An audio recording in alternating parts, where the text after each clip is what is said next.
Hello and welcome to this week's live game Thursday night. We're using the Cold Harbor map. We're not doing the infamous Battle of Cold Harbor. It's just a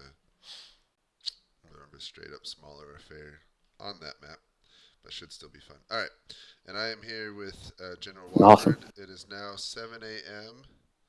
Actually, let me check, make sure the mic's working. Yep. Good Uh, morning. your brigade is camped furthest west of the whole divisional camp, um, near some woods, hmm and the Gaines home. And other than that, it's a nice warmish morning, May 29th, 1864. What are your orders? My orders are pretty simple. We're gonna fall into the road that we're on, head east, and then immediately north, roughly where we see Kershaw standing right now, as he probably makes his own maneuver. I'm guessing eastward, but yeah, we want to get on that northern road and just start hiking it that way. All right, so head That's simple. east, Uh, I mean, overall we're heading north, but yes, north, east, and north. Yeah. Okay. You may have yes, to sir. wait until Keat gets out of your way, but orders are understood. hmm All right, thank you.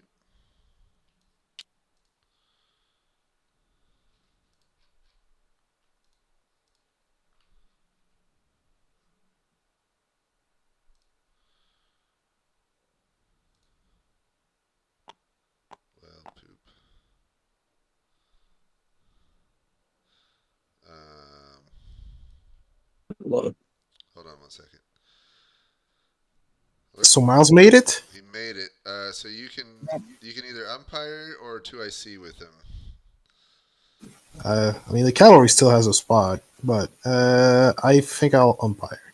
Okay, let me make you umpire again. Sorry about that. It's cool. All right. Now I could really earn my umpire credit. Yeah. All right, I'm gonna hop you back up to umpire, or you can hop to the umpire channel. I'm gonna get orders real fast. Yes, sir. All right, McDougal. Um, it is 7 a.m. on a May morning. Your brigade, the Third Brigade, is camped furthest east of the Union Divisional Camp. And what are your orders? My orders are since the cavalry is gonna march westwards, I believe, since that's the main plan, I'm going to march behind the cavalry. The order of march is infantry at the front and artillery all the way at the bottom if I have one, for the rear. And that's about it. I'm gonna co-locate with the rest of the commanders, uh, or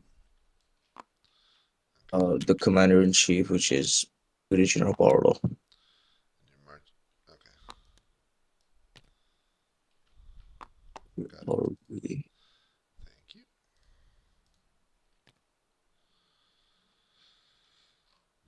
Probably join the umpire map.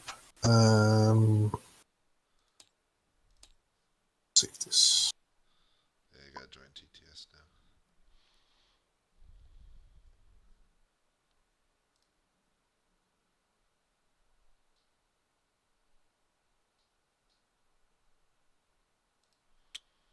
now. Uh, Hold on.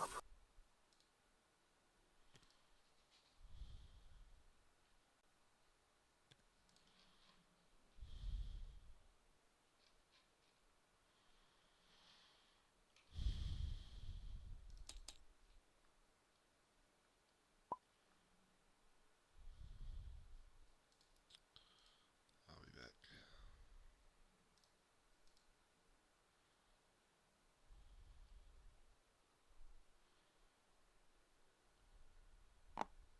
We having mic issues?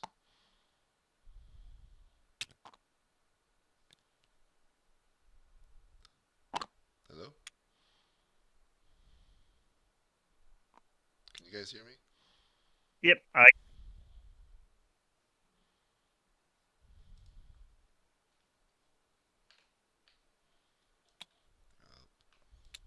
Very well. And then your commander also wanted you to join him at the head of the column personally. Are you going to be doing that? Okay. Well, just making sure. James, did you already check on McDougal?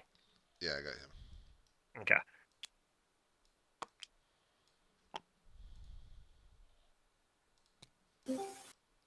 Sorry about that, guys. My computer took a crap at the least convenient possible moment. No worries. It happened to me last game. Movement. Hey, the pieces work. Just realized. Wait, so 2nd Brigade burns. Movement's about a mile per turn for infantry on a road, you said? Yeah. 10 grids. Yep. Cool. Cavalry 1.5. James, 2nd Brigade burns. He's going to be bringing up the rear of the column. He wants his troops to stay off the roads to allow the last brigade to move past him for right now. Okay, good to know. Get there.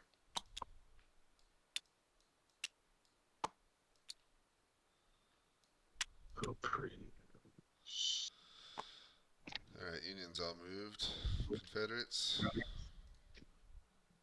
Let's see, they get up to the Curtis farm. Who, you guys got here about the same time. Who's taking the longest? Me, but my computer wanted to Die. die and reboot. In that case, let's give you Parker. You'll take Keat going forward. Keith is CSA Colonel. He's over here. Yep. You can flip them to show they're in column marching.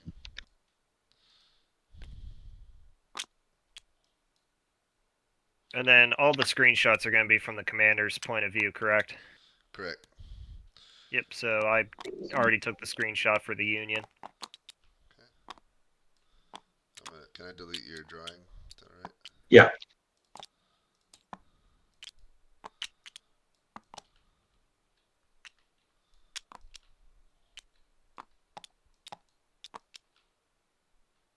And artillery behind, right? Yeah. Seems like our battle's going to form here at Bethesda Church. Bethesda. That works. Alright, 720. Take your screenshots.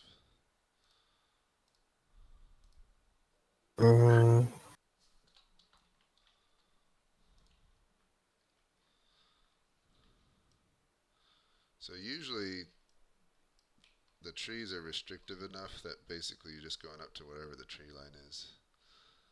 Yeah. Okay, so like, he sees a bit into the tree line. Most all cases.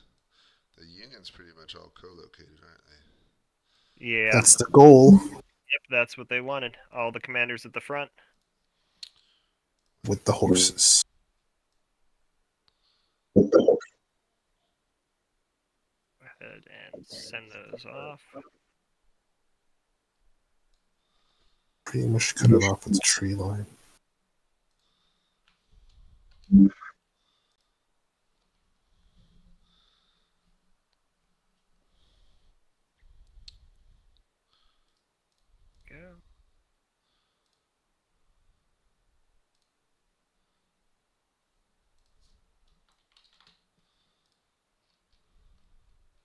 And it's now 7:20 a.m. Correct. Yeah.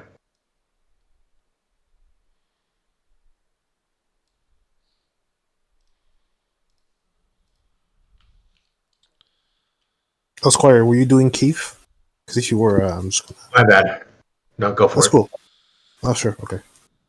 Alright, I'm going to get my orders. Alright. Slock, you might as well do everyone. They're all together, if you don't mind.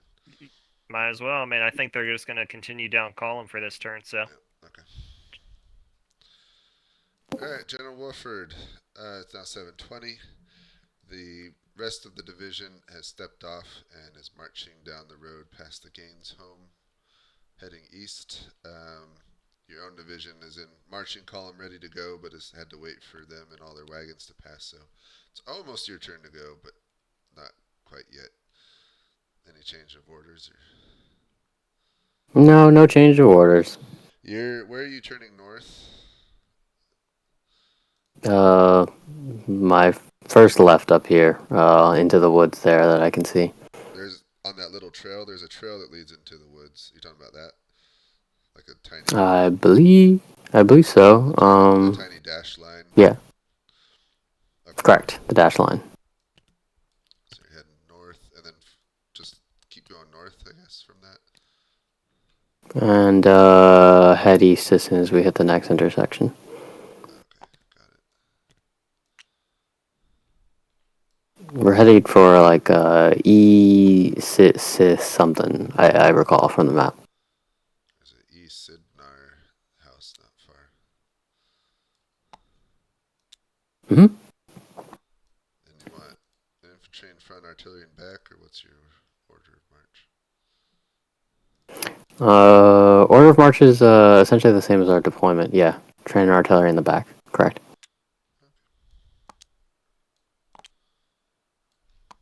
Got it. Thank you. Thank you.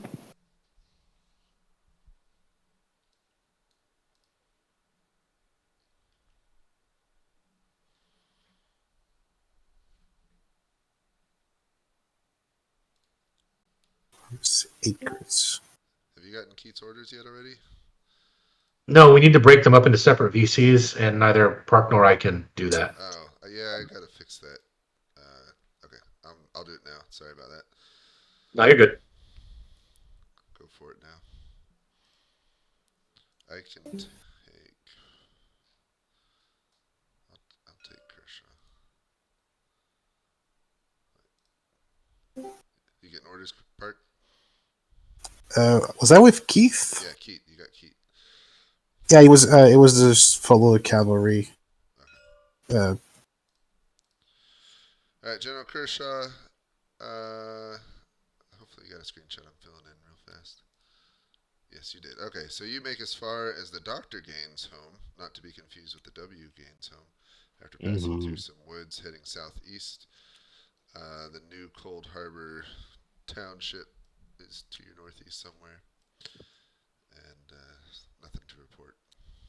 Okay, I was supposed to be going towards Gaines Mill, so do I see Confederate infantry behind me moving in my direction? There is. One of your officers says Gaines Mill is maybe a mile north of here. Looks like you may have gotten lost. Yeah, we definitely took a wrong road. Okay, Head back to Gaines Mill. I don't want to cause a traffic jam. I want to move east and off-road it as fast as possible to connect to the Parson house. East and So like okay. get off the road, pass through those fields, and connect to the road to the Parson There is house. a small trail just east of the woods that leads to Gaines Mill that you just passed that wouldn't traffic jam if you want to take that. Okay. Yeah, that sounds good. Yeah. As long as I can stay ahead of the infantry. And stopping at Gaines Mill or just... If I can get past Gaines Mill, I want to head basically toward... Well, wow, there's two Stewarts. There's three Stewarts. I'm heading towards the easternmost Stewart, east of New Cold Harbor. Got it. Just somewhere in that direction. Okay. A lot of Stewarts around these parts. Yeah. Gotta settle close to family, I guess. And I'll be sending a dispatch, thank you. Alright. Confederates took a little more time.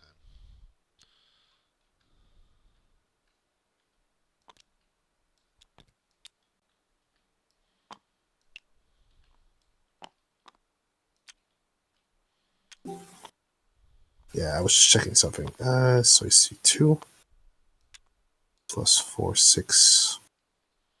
Where's Keat going? That's 8. He gets here.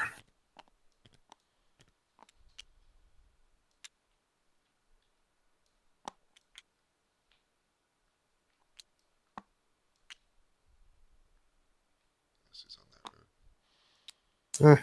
This is fine. It doesn't really matter. And that's his supply, I think. Yeah. How many does he have? I think this is how 2? Yeah, they should have 2 each.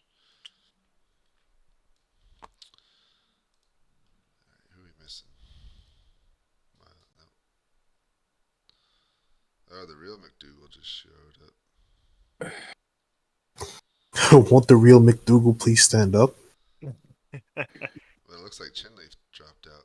I don't know what's going on. Okay. We're now heading for 740.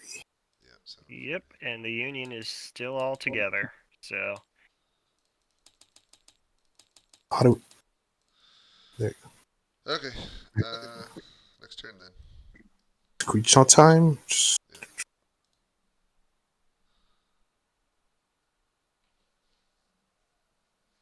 And don't forget if you have dispatches written in your channel to forward them. Yes. Alright,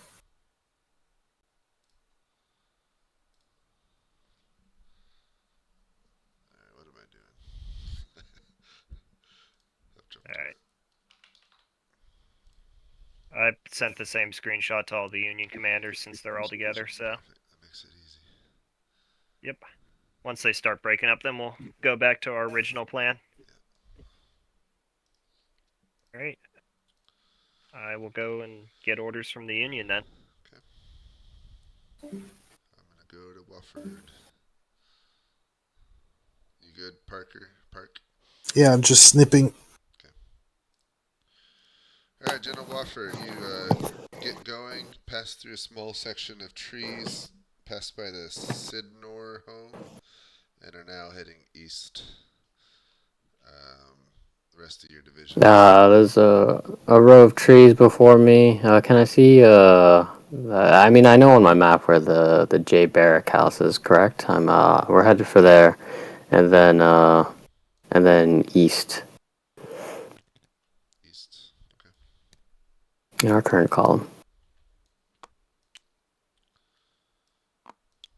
Got it. As I look toward the horizon, do I see any rising dust or anything?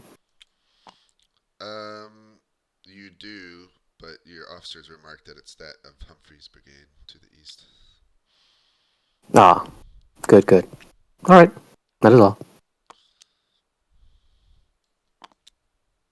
Oops. Messed up. Thank you. Yep, I'm just moving pieces. Hanging out while I move No, I'm sure. pieces. Okay, thank you.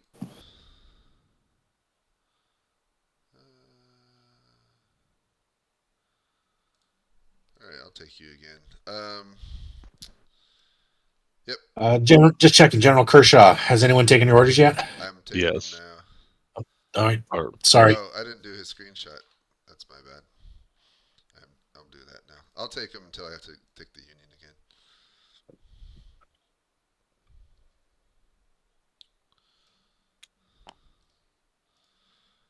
Sorry about that. Okay, so you take the side route, get ahead of Keats' column, and head east again. You're passing right by the new Cold Harbor area, which really isn't much of a town, but all the Stewart homes are around you now. a fine land of Stewarts. Okay. We're heading down the road, just basically towards the furthest Stewart. We are then going to head towards Old Cold Harbor, looking for any federal dust clouds or any other telling signs of Federals. Oh, there's a Stewart over there too. Stewart's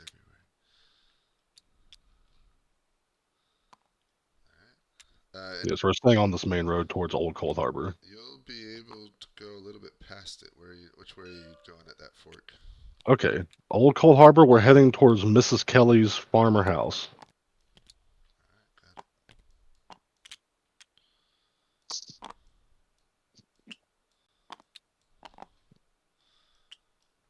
The marching simulator continues. And I do have a couple of dispatches for the 0720 hour. I don't know if you saw those. Oh yeah, thank you for reminding me. I'm sending it now.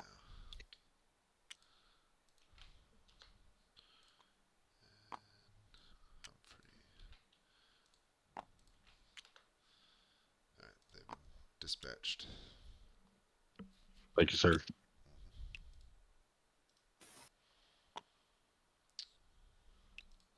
I moved Kershaw and Wofford already.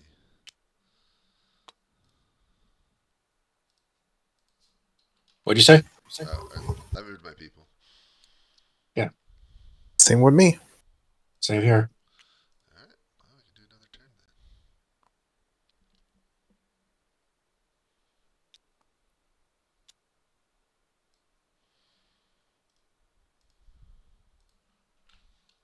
And I'll keep doing Kershaw until the Union splits up.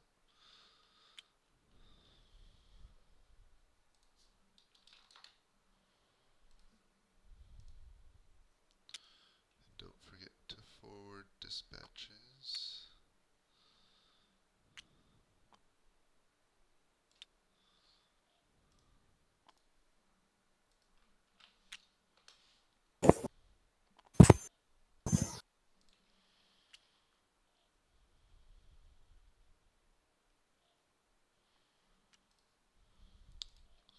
Interesting development. Union sticking to the north of the map.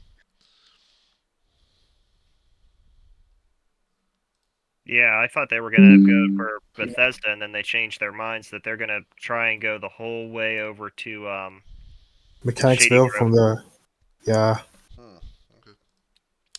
We you go from may Shady down to actually Mechanicsville. let's make it interesting. Let Humphreys know that he can see a dust column 2 miles north of him. Understood. That way they got something to work with. And let simultaneously I guess the cavalry let Barlow know that he can see Okay. dust 2 hours or 2 miles south of him as well. Alrighty. Give him a sense of each other. All right. 8 o'clock. 8 o'clock. Well, actually, would Miles would be in a better position to get the dust cloud? Yeah, that's Then right. Yeah, do him. okay. Are they all separated now? Or are they still? I'm going to separate. The only two that stay together are Barnes and McDougal. Miles and Barlow are separate. Okay. I'll take Barnes and McDougal then. Okay. And so you're back to having Kershaw, Squire. You got it. Okay. No, and 8 o'clock. I'll take Barlow's and Miles.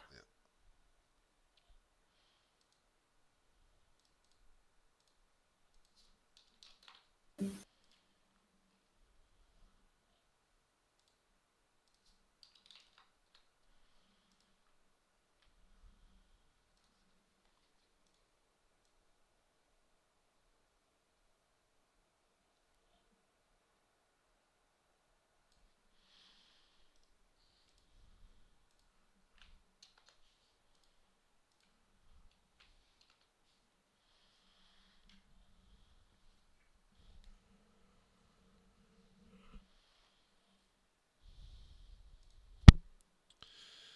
All right. The two of you remain together as the column continues to march westward. I believe you're watching the wagons of 1st Brigade head by right now, with 3rd Brigade coming up here shortly. Nothing really to report besides that. It's exciting times. Yes. I will ride back to the head of my column, along this side of the road, not to disrupt the progress of the column. So I guess slow moving, but eventually to the head of my column. All right, McDougal. Yeah. Yeah, I'll be with my column and just follow the marching order. All right, you got it. Thank you, James. Thank you guys.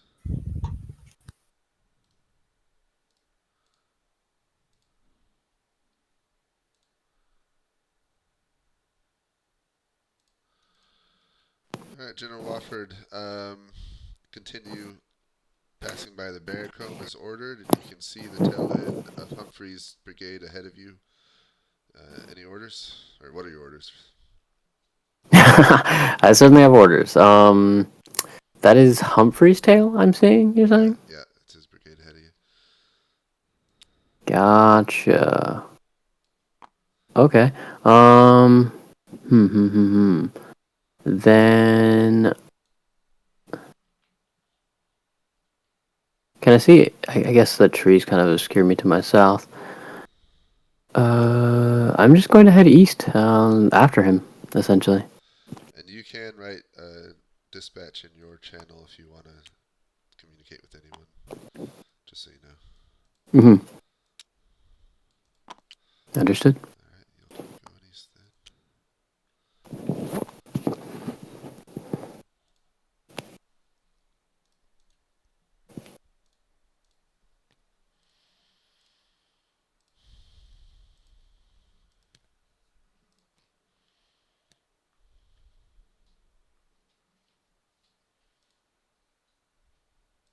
On the road. Gotcha.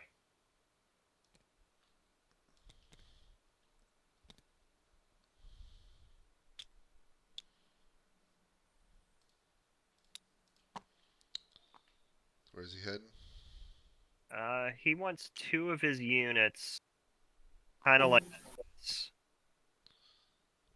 and just to make sure the woods are clear. So probably, and he's going to move at an infantry pace. So probably end of turn, like right there. Yeah, Get slowed down by those woods a bit. not very far. Quick question. The brigade markers, they don't have the skirmisher thing that the Grandiana set did, No, right? I mean they can deploy skirmishers, but it's just abstracted. Sure. Miles wanted to send a couple scouts to the southern edge of the woods to keep an eye on Bethesda Church and report back to him on the dust cloud, but his troops are going to continue the movement. Okay, I guess you can. Might take 2 turns, but I mean they would see the Confederates in the tree Coming line out of over those there, woods so you there. can mention that. No, that first regiment is explicitly in very, very loose order as skirmishers and Okay. scouts. Well, probably then McDougal would probably notice the dust cloud now. So we could see how he's going to react to this. Yeah. And I'll take. Also, Kershaw wants to join up with Keith. Yes, that's why I put them together. Oh, you're able to do Cool. that? Oh, no, Kershaw and Keith. Okay. Yep. So I'll take for this one Burns and McDougal separated. So if you can, I'll take Burns at the very end. If you can take the other 3 at the front.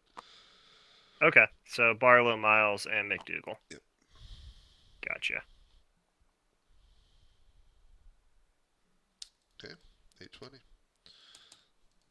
20. Here we go. Bit of a game of maneuver. I like it. I'm going to show Humphreys that a bit of that column.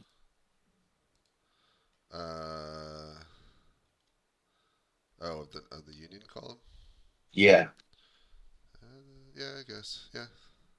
His scouts would probably see it. So. Just a smidgen. Sure.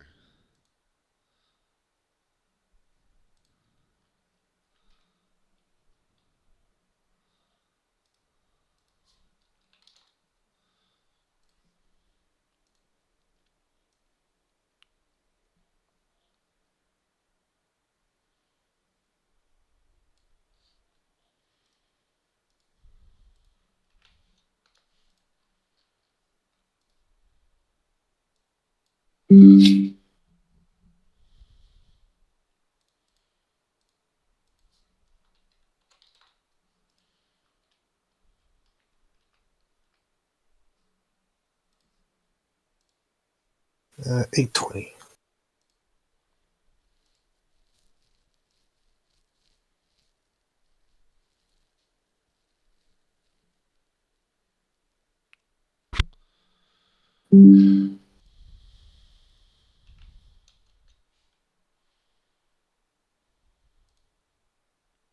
Nope. Wrong spot. All right, General Burns, you fall back to your own brigade, catching up with them as you pass alongside the 3rd Brigade. Some of the men salute you. No sounds of battle or anything anywhere yet. Just lots of marching. It's fun times, but that's life. We'll keep on going. I mean, I guess your CAC on one long column, so. Yeah, I was wondering about that when we discussed it, but There's lots of roads hey, on this map. yeah, a lot of roads, and we're taking one of them. Well, Exactly one. It may work out, may not. I guess we'll find out.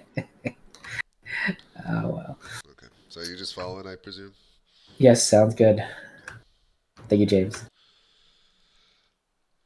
All right, General Wofford, you continue kind of east-northeast along that road, following behind Humphrey's brigade.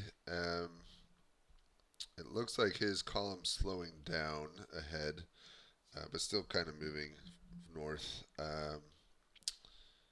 No sounds of gunfire or anything anywhere. Just lots of marching.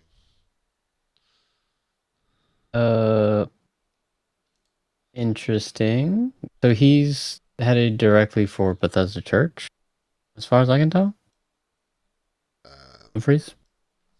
Maybe, yes. I don't know. He's heading north. Okay. He's certainly heading north, isn't he? Yeah, can I ride ahead into his formation to see if I can catch up to him and see what he sees? And my troops, prior to riding ahead, give my troops the order to continue after him, and they're just to continue to Bethesda Church. We can do that. Oh. I'm gonna send you. I also want to send another dispatch. I don't know what the timing of dispatches is exactly. I thank you for reminding me that they exist, but I wasn't sure when I should send one. So it's 8:20 now. So if you write a dispatch, you would say it's 8:20, and then it'll get delivered to its recipient sometime later. I need to timestamp it. Well, you don't have to, but it's a good idea. I'm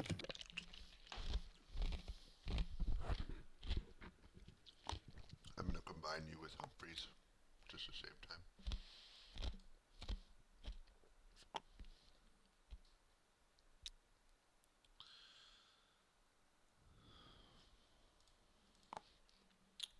You doing all right with Keith?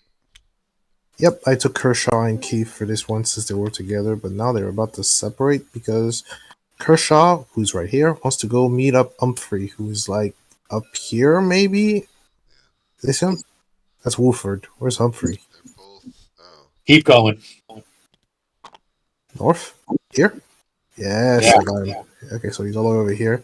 So, yeah, some sort of travel like this. Well, I'd move them halfway. Put them somewhere in the middle of that. We are gonna go for around here-ish. So he can see the Did the color. cavalry get the orders? The cavalry is now under command of Keith. And so for now, I think they should like link up. They're probably gonna link up around here. Well, their last orders were to head north. Before Kershaw left. All right. Well, I guess they keep heading north. They're only following orders after all. What's the Union doing, Slock? Oh, he's still with them. Did they march in line a mile? No, these are skirmishers in loose order. This one regiment. Okay. Maybe they should be back here. Yeah, if they're like somewhere in the. Yeah.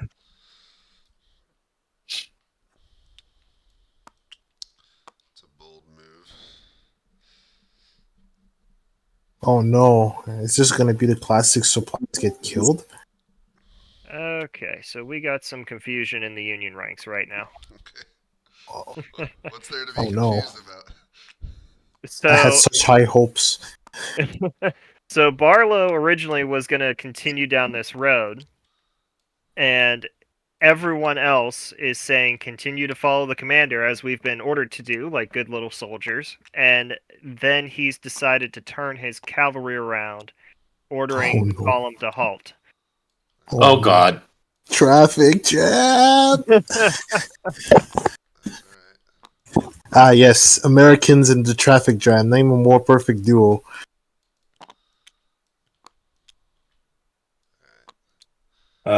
French and cheese. Wouldn't it be baguette? All right, French, and strikes. There we go. Ah, there you go. There you go. Yeah. Will you? Who's got Humphreys? Me. Will you cover him as well? Because he's combined with. Or sorry, cover Wofford with him. Give him the same screen Oh shot yeah, sure, no problem. since they're combined. I can take. I'll take McDougal and Burns. Okay. Back to. So I would assume the cavalry's only going to get this far before they start encountering issues. Yeah, unless they want to go through the trees, but you can. I mean, McDougal should see. Oh, I guess I'm doing his screenshot. Never mind.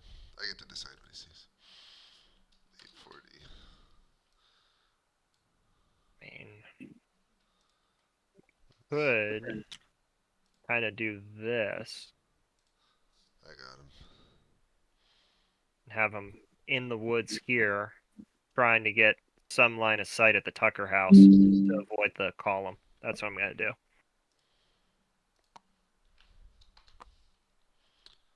sure J Rock will make it interesting. Burns 840. So it's now going to be 0, 8. I think 40 with 40 now, or are we at? Yeah, 840. We just passed 20, so we're now at 40. And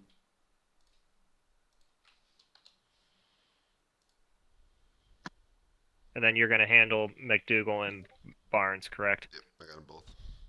Okay. All right, Colonel McDougal, you continue heading west. You notice that the column, 1st Brigade, is slowing down ahead of you for whatever reason. But as you head south, your own pickets and some of your officers mention that Confederates are spotted advancing north just a half a mile south of you. And indeed, as you come up against this T section, as you look down the dirt road to the south, you can see gray clad soldiers marching towards you.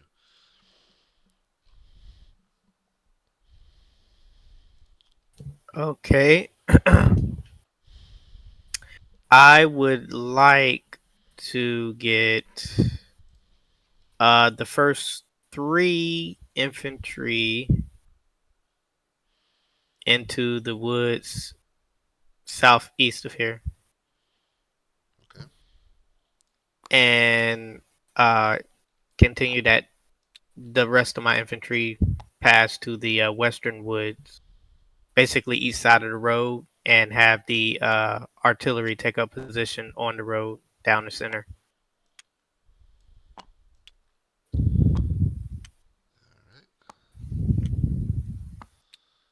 got it. Where are you going? Staying here? Yes, I'll be in the center. Yeah. Okay, you got it. Who am I going to send my dispatch to? Who do I ping? You don't need to ping anyone. We'll just, whoever's got you will get it. Got you. Okay. Alright, Colonel Burns. The march continues, albeit slowly. There's lots of fits and starts as there's inexplicable traffic jams ahead. You spot a dust cloud rising over the trees to the southwest, maybe a mile away.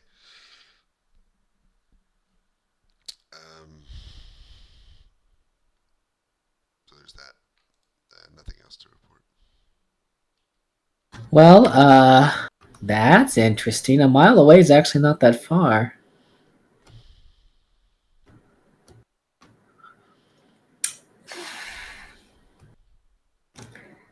Um,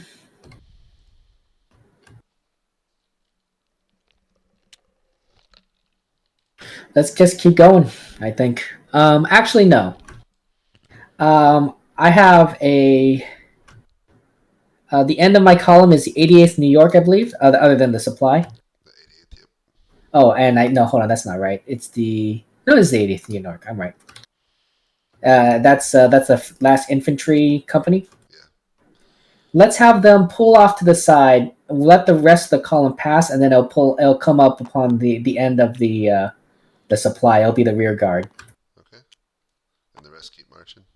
Yep, sounds good. Thank you so much. Oh, James, for these dispatches, do I just ping Slock? No, you don't need to ping anyone. We'll do it. Okay, thank are you so they much. to pick up march after the supply wagons pass? Yeah. They're there to bring up the literal tail end of this entire column. Got it. And act as a rear guard. All right. Thank you.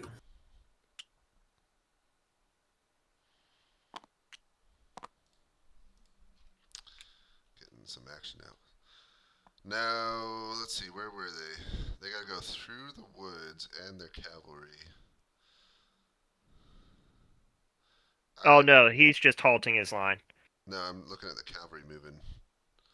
Oh, okay, because they were right here. Let's, I don't think they'd even move that far. I'd penalize them pretty bad for cavalry in woods. Okay. I'll just show them at the edge for now.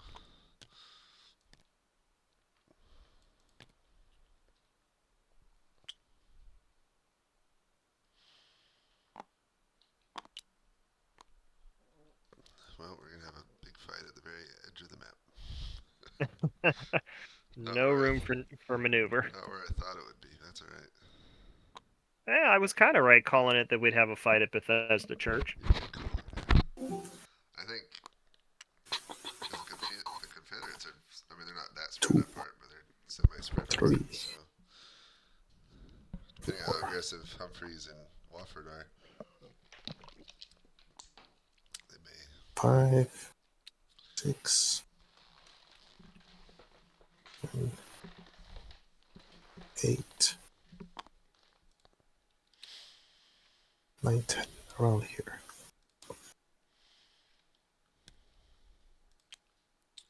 So what's the range on that? Too far. Range on muskets is roughly a quarter mile. Yeah, maximum. Yeah. That artillery though could start firing. That's not It's not unlimbered. Plus, I doubt they'd be able to see through the woods. This artillery. That's true. Yeah, you're right. They don't have anything to shoot at yet. I mean, if this artillery moved here, they could probably get a couple shots. They're about to. But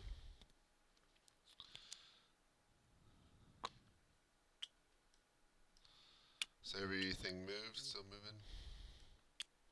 I'm just moving stuff down here. Our Wofford, no, Wofford's not staying with Humphreys. I'll separate them.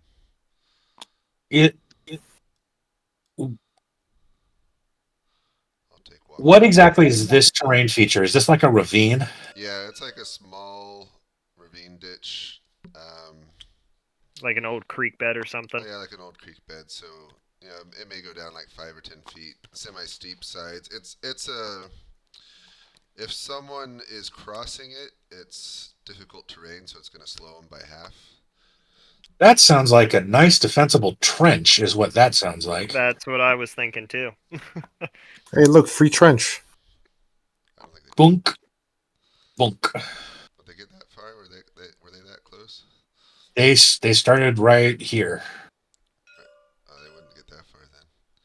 If they're deploying in the line, deploying a line takes half a turn. Then they're moving in line through the woods, so they're probably going to be like. And then they'd be coming up on it. Okay. 9 o'clock screenshots. So I'll take Wofford back. You don't need to. You sure? But okay.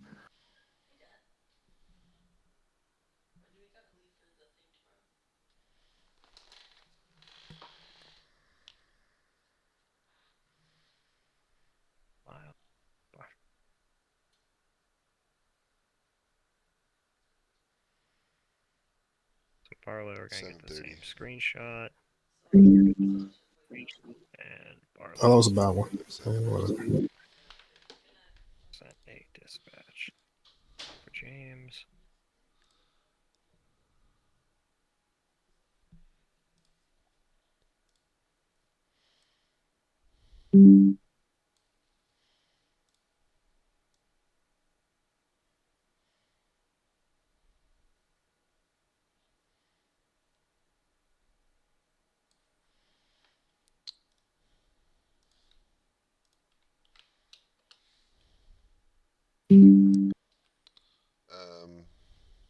Yeah, I'll take Wofford. That's fine. Okay.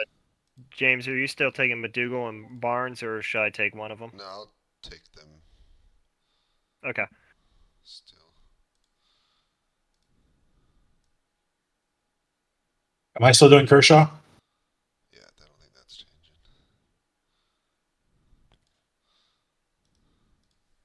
All right.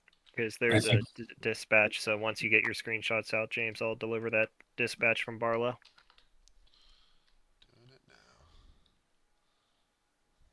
now. James, could you move Kershaw over to Humphreys? Because I think he would get there this turn. Okay, Kershaw to Humphreys. Done. And Miles to Barlow.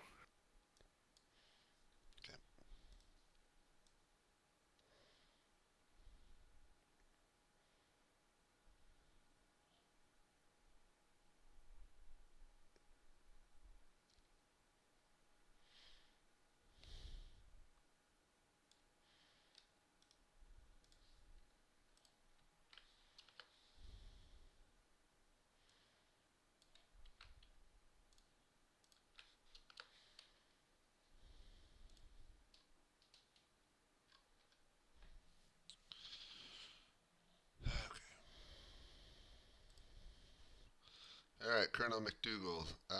Your first three infantry regiments step off the road and form up heading south into the woods. The 111th New York comes up and moves off road behind you. Your artillery's coming up, and the other two regiments of your brigade are marching forward. The 64th New York, that's the leftmost of your line, your deployed line, says their pickets or their skirmishers have spotted Confederates in the woods to their south. And then you can see through the kind of the narrow opening to the south here, there's Confederates, and then looks like artillery arriving and more Confederates that you can see.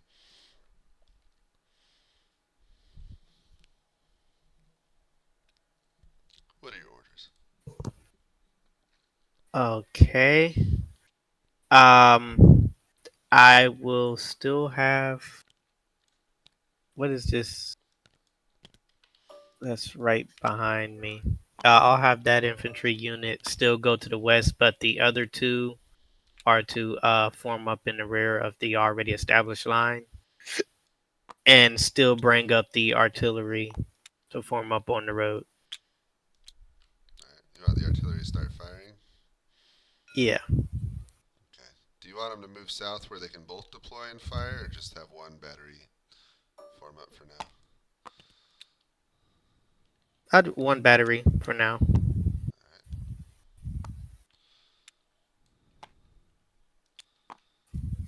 Got it. And you're staying here? Yeah. Okay. Colonel Burns. Hello, sir. Things are starting to get exciting. So, as you move west, you can see McDougal's brigade is starting to move off-road and deploy into the woods. There's some small amount of musket fire as skirmishers seem to be firing at each other in those same woods. Your own columns marching up, arriving, and that's it. Wow. That is exciting. Okay. That's interesting. McDougal's deploying. Okay, I'll have my men start deploying in line At least the first three companies deploy in line to the left of McDougal, and then have the rest of the column kind of march behind them to the Armstrong House, including the 88th New York, who are and the artillery. We'll just keep them behind the lines for now. All right, and you're staying here to oversee all that. Sorry, what? You're staying here. No, I will be moving to Tucker House. I've been summoned to a council of war. All right. I wish I could oversee it, but I have orders. Okay.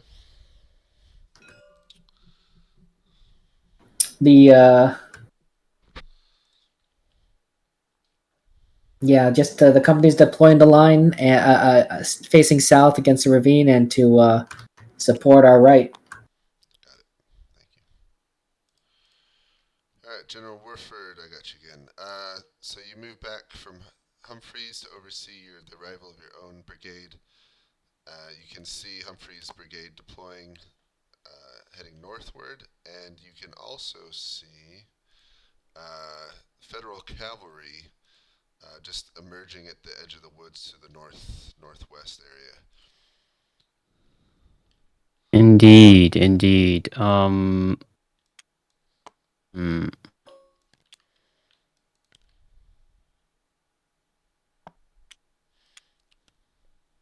guess sorry, the eastern flank I guess is the thing that I'm most confused about what to do with. Let's focus on like the western contingent of troops I have here that are in column with my cannons. I want the Phillips, what is that, the 24th and the 3rd Georgia? I might have more than one 3rd Georgia, but the 3rd Georgia, I want them all to continue up the road past Humphreys' 13th Mississippi. And once they are all passed to wheel left, unless they see something north, and then they are to turn to face and engage there. But I'm focused on the cavalry right now. And then as the cannons move up, can I order the cannons to move such that they use the forest here and these hills, I guess, a little bit to our left to conceal themselves, but to try to like overlook the Tucker area in case they decide to advance? Yeah. Yeah, I want them to conceal themselves basically and lie in ambush for if the cavalry try to advance across the Tucker field here and open fire if they do. Okay. And then with the right grouping of troops, I guess I want to maintain cohesion, so I guess I just call them over. I have them just like start moving across the field, kind of towards the Colton's cannons. Maybe protecting them a little bit, but they're trying to move into cohesion generally. But come out of March. Got it. All right. Thank you so much. Has anyone rolled combat yet? It's happening soon. Yeah, I've rolled for Humphreys Brigade. Okay. Should be -1 for the trees, and actually for the Confederates in the ravine, another -1 because it's a good defensive spot. Yeah.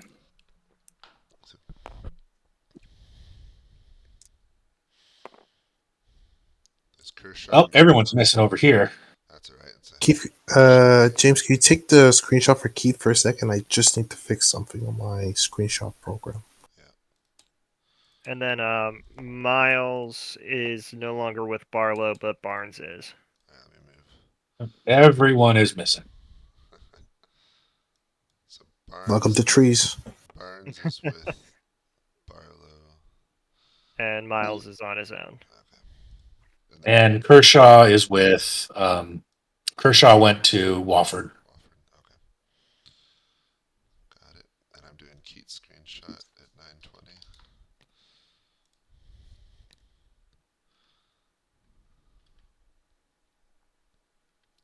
Let me know when everything's moved. Everything's moved already for Keith. Okay. Well, I need everything else moved because he's coming up on the battlefield now.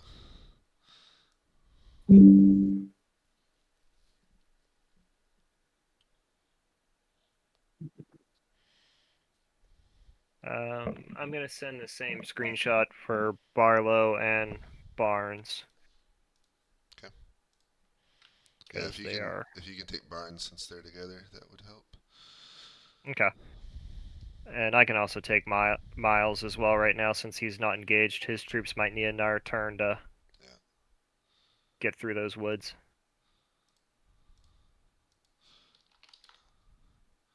I can do Kershaw's screenshot since he's connected.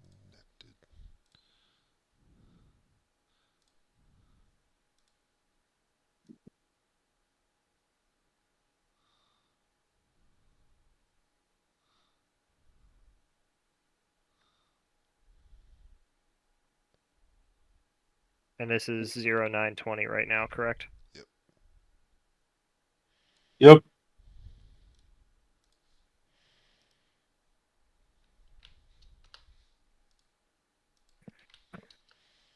Right.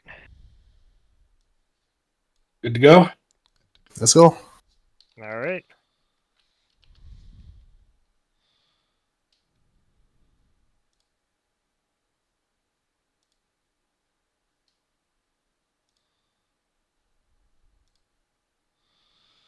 I forgot who I have now. All right, Colonel McDougal. I did not give you a screenshot, did I? Nope. Failure on my part. Hold on.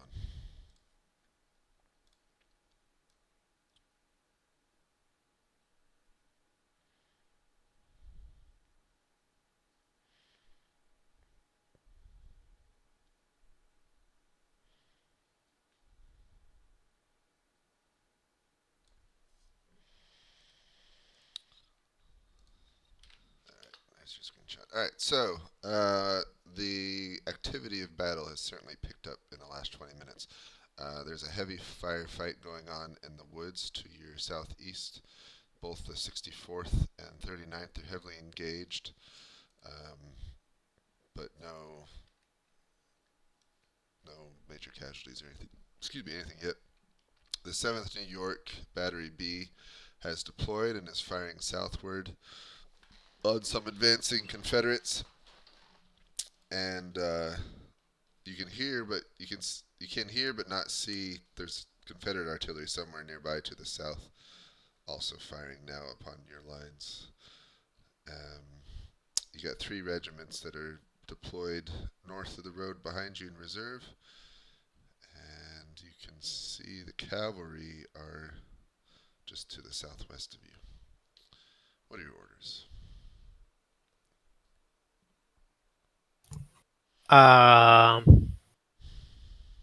Maintain the current positions of the men, but move off to join the other command staffs to the west. Okay. Thank you.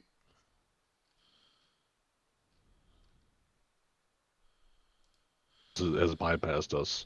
Gentlemen, I think I got both Yes, of you. All right, so something like that. General Wofford, the Phillips Legion moves up the road, but they come under artillery fire and basically on their own accord kind of spread out into a wide formation because I don't want cannonballs just going through them like bowling balls at a bowling Naturally. alley. So they've spread out into more loose formation or shooting back at it at a very extreme range. Colton's Georgia guns are firing as well. The rest of your brigade continues to deploy. And let's see, what can you see? You can see some cavalry movement in the woods to the northwest. There's also heavy fighting in the woods to the northeast. And in the rear, it looks like Keat and the cavalry are arriving to your southeast. Okay. Order order Phillips Legion to advance. It's for the 24th Georgia to move up along their left, in the gap that Phillips Legion provides as it advances. I want the 3rd Georgia to break off left and move with the cannons towards the cavalry to secure Tucker. I need the 16th and 18th to wrap around, not obstruct Humphrey's cannons, but to advance towards that tree line. Wait, hold on. And Say that last part again. need the 16th and 18th Georgia to my easternmost units to not obstruct Humphrey's cannons, but to advance towards that tree line, advance north.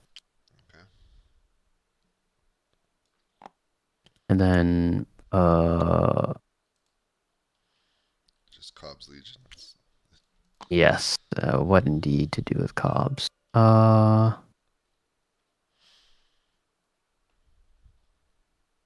want Cobb's to come towards the center basically, and just kind of stand in reserve in the middle of us, but behind the Phillips and 24ths primarily, if they can, if there's room. Okay. Kershaw. Do I see any significant dust to our west or northwest being kicked up?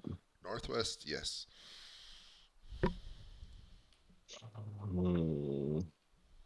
I would like to position myself at. Me and Wolford are just going to move a little bit closer to where the artillery is firing, our Humphreys artillery. Concur. Okay. You got it. Thank you. Around G Smith over here. No. Sorry. They would get 22.5 total. Oh, Jerry rolled. Oh, so that's some. That's okay. Yeah, I get it. Yeah. Okay, so Another that. 3, That. 3. That. They'd basically get here.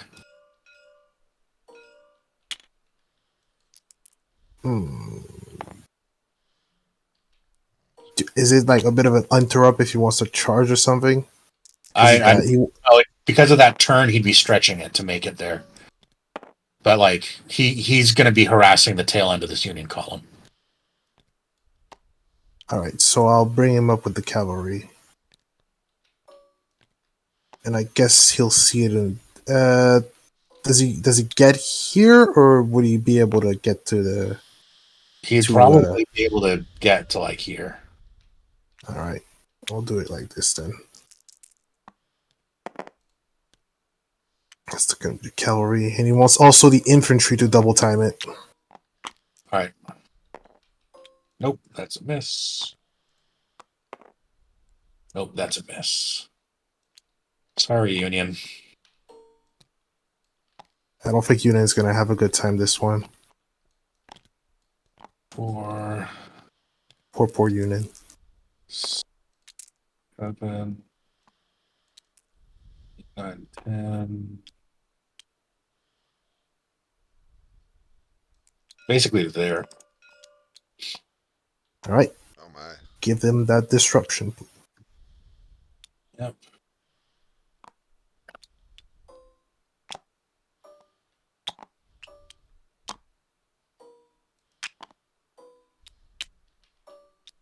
Can artillery double time? Okay, so all the colonels of the Union are going to be co-located for the beginning of this turn at their spot over here. Barlow's with them, I guess. Alright, you get all the Union together again. Yeah, just make them James, can artillery double time? No. All right, I'm just gonna give him normal movement, similar to supply. Supply's just gonna stick with the artillery. I ran all the other combat that hadn't been run, so we're good. Okay. So you got Slock, you got all the Union together. I'll keep Wofford and Kershaw. And that's easy. So now we're at 940.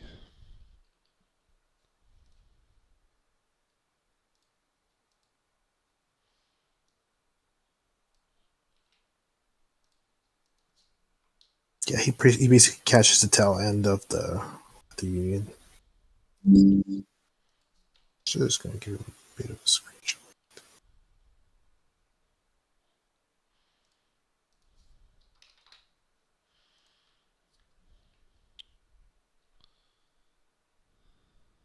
All right.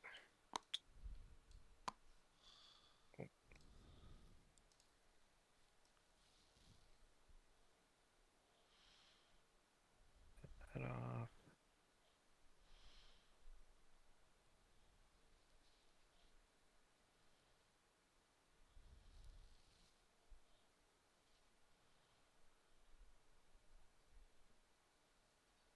Okay. So we're good to start getting orders, I guess. Yep. We are 040, 9040. 0940. Yep.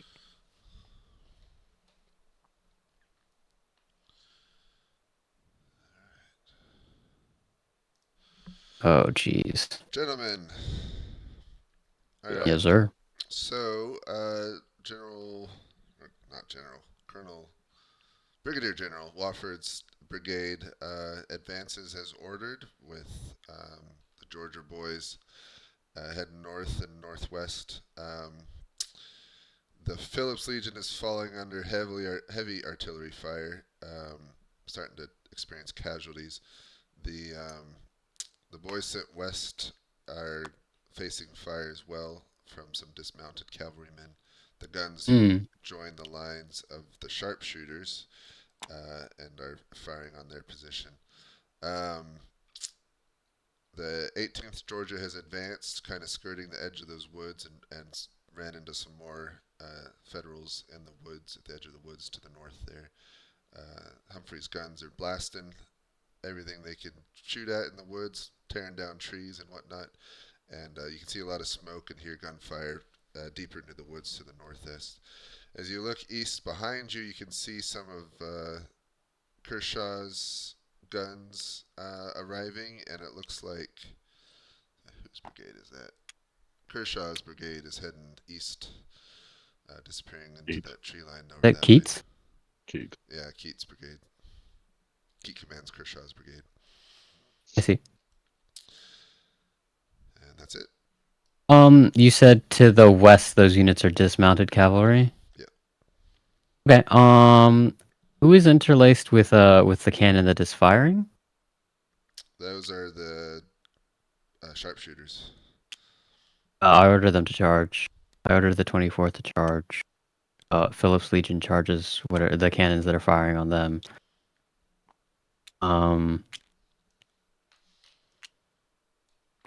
The Humphreys' cannons are currently firing on the same target as the 16th, correct? Yes, the 18th. Oh, is it the 18th? My mistake. Oh yeah, the 16th are in reserve there.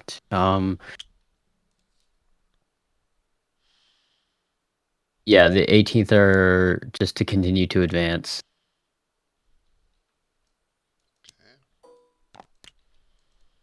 Ops are to move up after Phillips Legion and to support them, to charge after them if necessary, or not if necessary. Basically, to charge along with them. They're to maintain position directly behind Phillips Legion and just to advance with them. And then I would like to set up my cannons, my undeployed unit of cannons, basically where Ops is, right next to Humphreys' cannons. And if they can, start firing on the same unit that Humphreys' cannons are firing on. I think that only leaves the 16th.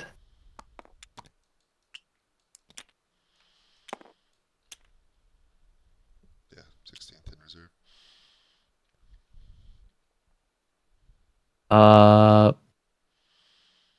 Have the 16th. Yeah, leave the 16th in reserve. They're fine where they are. Just move up with the 18th as much as the 18th can advance. Alright. And that is all. Thank you. Kershaw, you staying here? I'm staying here and writing dispatches, yeah. Alright, you got it. Thank you. Well, obviously, you're gonna for that risk die for if he gets captured. Alright, who's rolling combat now, Squire. I am. So why don't you? I'm currently rolling for Humphrey's battery, and they missed. Oh, so okay. Well, why don't you take east of that white line then? All right, you got it. Ooh, that's a hit.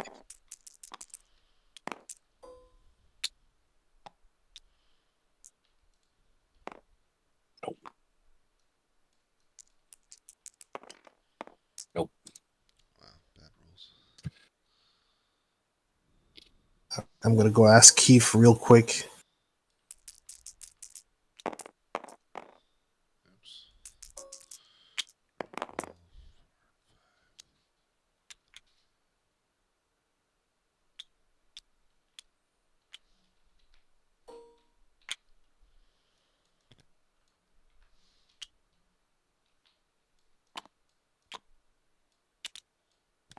Yo, Bayonet charge. All right, we're fine. Georgia.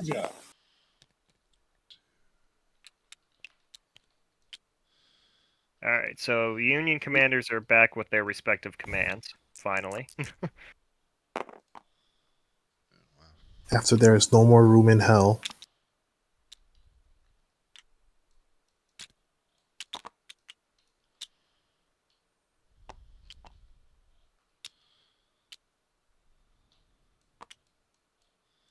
Oh no.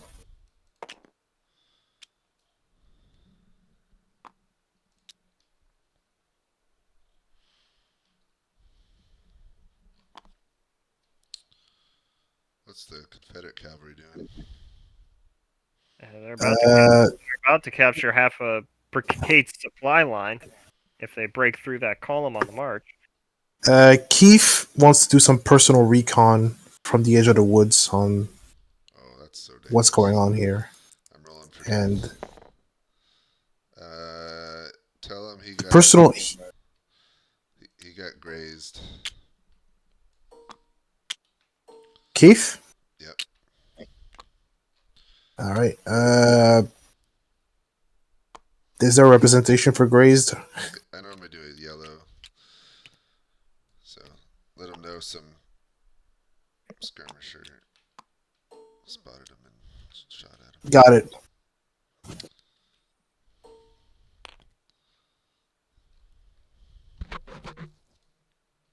Perfect. Okay. Alright, so Union's all separate now, right? Yep. Combat's all rolled in the east. Alright, so I'll take Burns and McDougal again. Okay. So just so you guys know, there was a Confederate charge. The one that went against the battery just got repulsed pretty quickly. They're fleeing. Actually, Yeah. I showed smoke. There they are, broken. Alright. Alright, now it's 10 o'clock. All right, 10 o'clock. At 10 o'clock, General Keith got shot.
Well, good decision of returning to the cavalry and awaiting the infantry to arrive.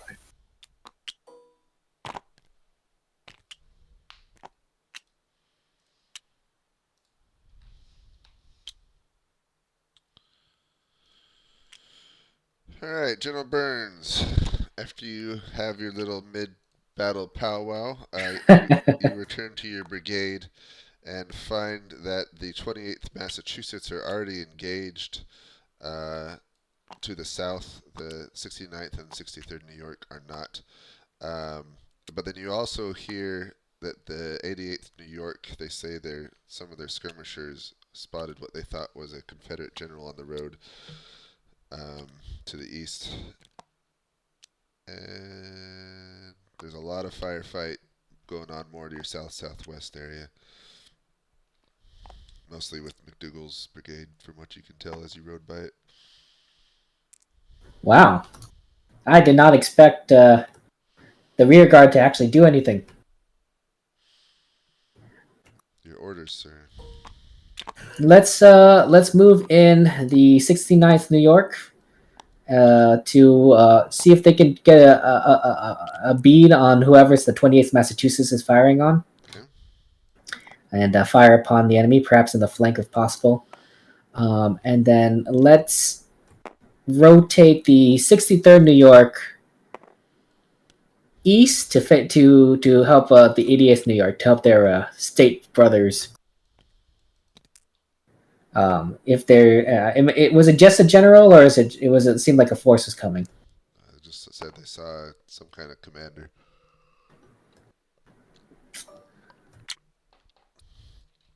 One of them highfalutin types. Any other orders?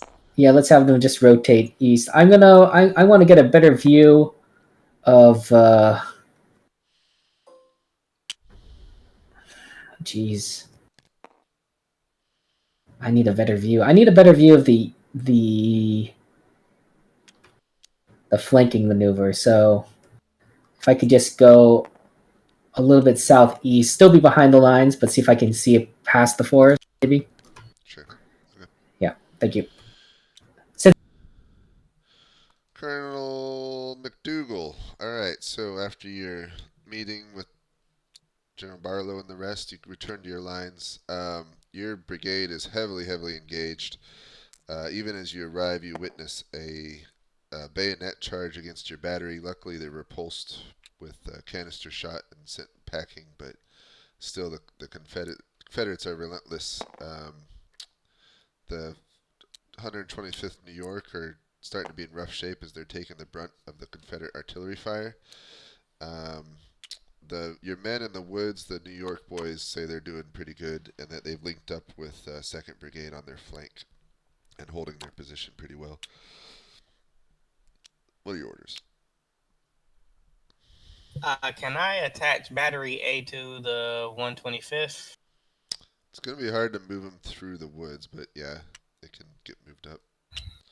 Okay, they'll work on that. And I have the 11th New York battery coming in as well. I have charge of. Okay. Link them up with battery B down the main road. And I'll have the 126 from behind the 125th. The 52nd will head to the 111th position. Okay. And the 111th will outflank the rebels of the 24th Georgia. And firing or charge? Yeah, flanking fire, yeah. Okay. Got it. Thank you. Has any combat not been done? I've rolled everything. I've rolled everything east of the red line. Okay. I was trying to resolve this charge over here, but didn't know exactly how that was going to work out. Man, terrible rules. It's a straight up double melee, and it looks like they hold 3, 4. Still fighting. Okay. Oh, and then they're getting flanking fire, which is going to be enough to break them. Good thing he held that cavalry then. He was thinking about having them retreat through the infantry. All right, you've done everything Uh, else. James, could you please move Humphreys over to Kershaw and Wofford? Yep. Will you take all three of them? Yes, sir. All right. Any other co-locations?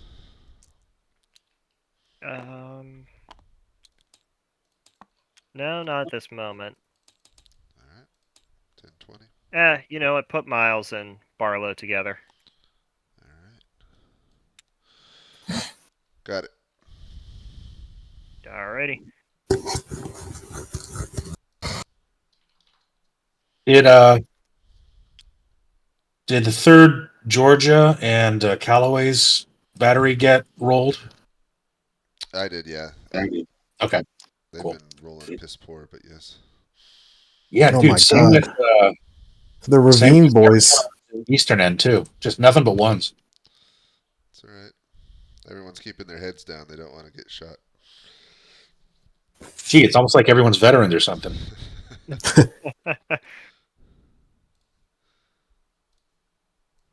Gotta keep your head down and shoot back.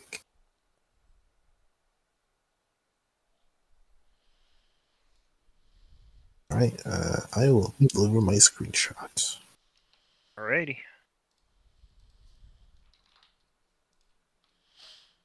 Those Confederates better make their flanking attack soon, or they're gonna Lose the momentum. lose the momentum. Yeah, I mean they're losing it on the one flank. They gotta attack now. We'll see. We're now on. We're fighting on the edge of the map. Yeah, I thought the Union was going to get hooked with that, not having room to maneuver, but I mean the dice are in their favor tonight. There you go. Keith got a screenshot. All right.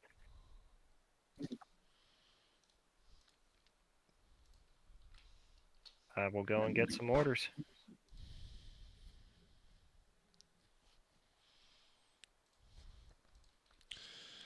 All right, Colonel Burns.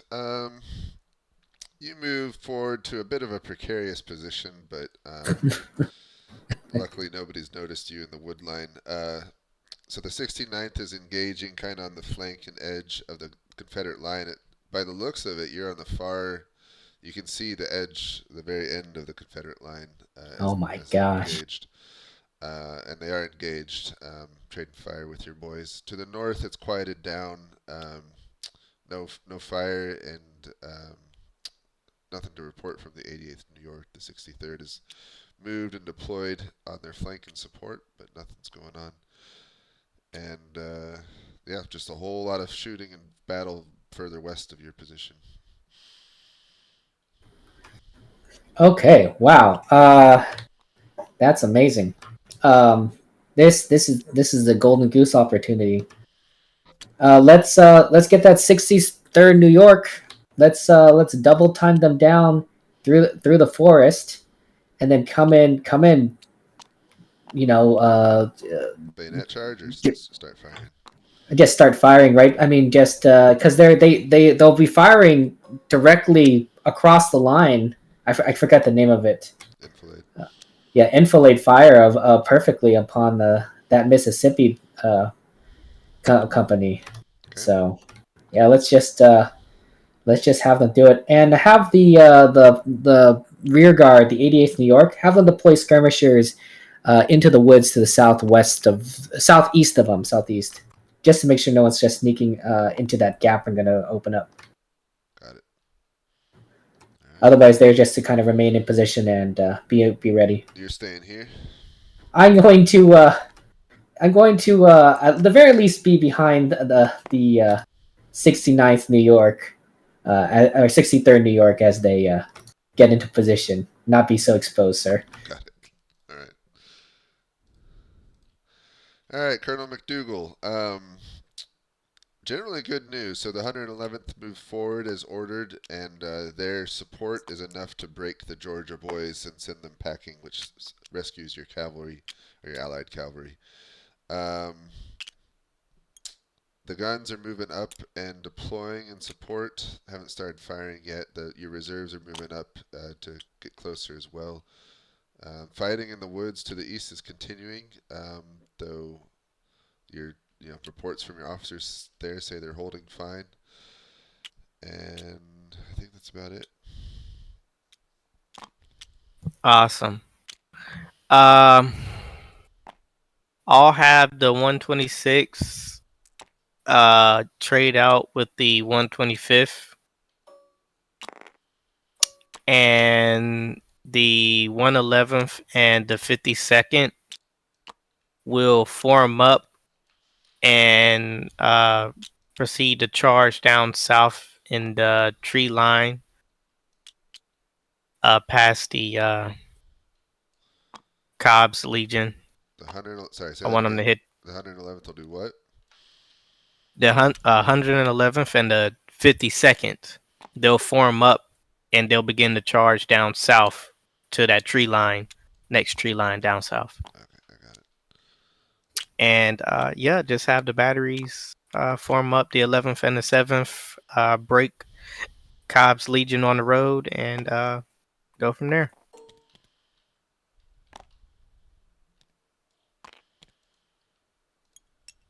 Got it. Okay, thank you. I'll do combat from here. So James, Yes.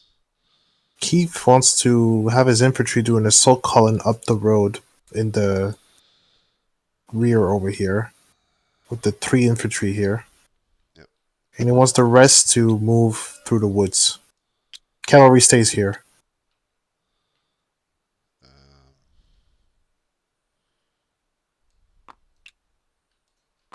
These 2 are moving through the woods.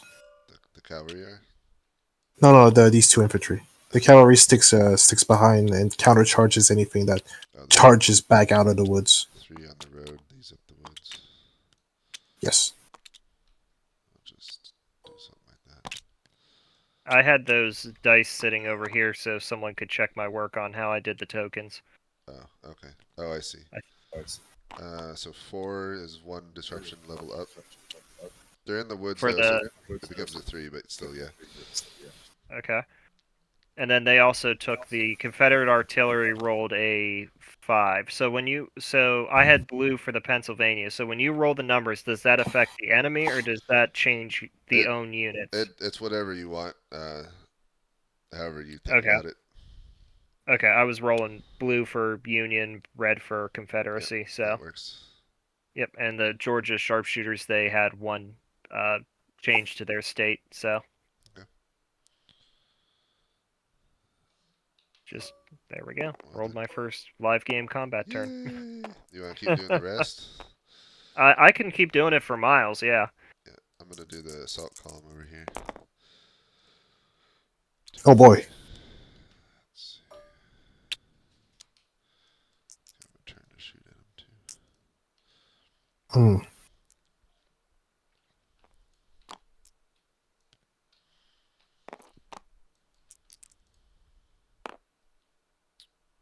Ooh, assault columns. Everyone loves assault columns. Yeah. They're holding this turn, but next turn I'm pretty sure they're going to be overwhelmed. So the flanking fire should be +2. Yeah. Mm-hmm. So that's basically at a +0 because of the woods and the gully.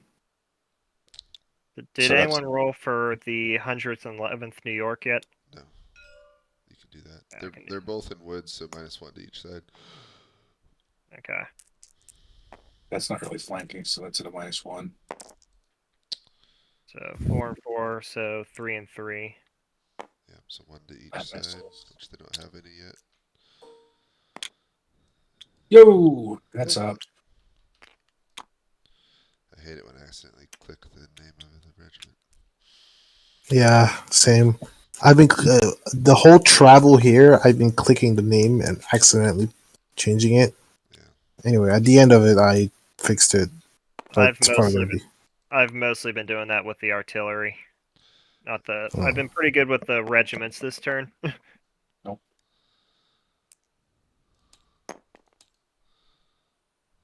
Oh boy. Who broke? No, it's fine. The ravine will save them. Find a good rock, boys.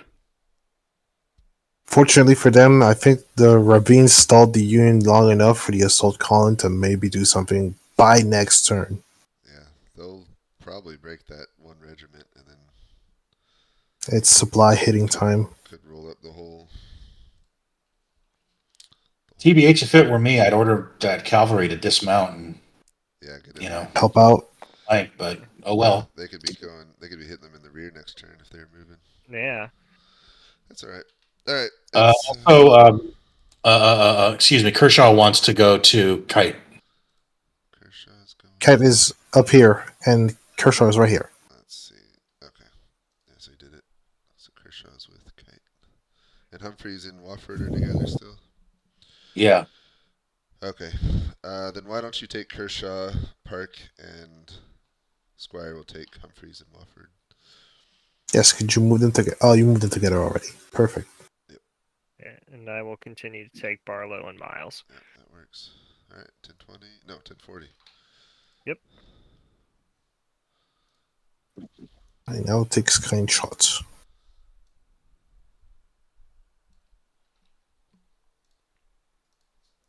Guess I'll be slightly generous with this one.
All right, Colonel Barnes. The 63rd move swiftly through the woods and get into position on the flank of the Confederate line and starting to do their deadly work. You do hear heavy musket fire to the north now in the vicinity of the 88th New York. And yes. Okay. Wow. Well, that's a beautiful enfilade. Hopefully that'll do something. Let's get the supply wagons off the road. They can stay like in the relative position. Just get them off the road in case I need to use it. And I'm going to move behind the 80th New York up north to get a better view of what I'm looking at and what they're seeing. Okay. And we'll continue to have these other three companies continue doing their deadly work on this flank here. You got it. Thank you so much. All right, Colonel McDougal. Your other guns and batteries are getting into last position, about to start firing. The 125th New York is switched with the 126th, who are arriving and deploying into the same position. You're able to watch. I accidentally typed over the name. I lost the name of them. The one you sent forward is taking up position in that small group of trees with the 52nd falling behind. They're a little bit slowed crossing that little ravine there. And it looks like generally the Confederate line has pulled back a little bit, but basically stretched between from one edge of the trees to the other to the south of you. Artillery continue to trade fire with each other at pretty close range. And that's it.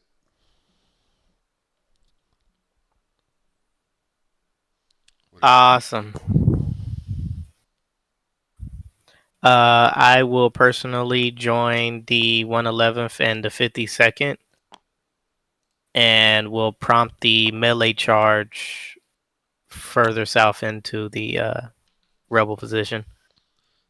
All right, you're leading the charge. Yeah. All right. Mm-hmm. Melee charge into their position. You got it. We'll see if you survive.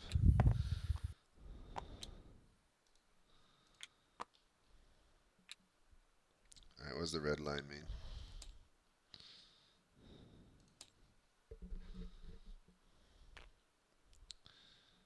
Everyone stake their territory for combat. Did someone do the charge at the far northeast? I have not. No. Okay. There we go. Someone finally shot something.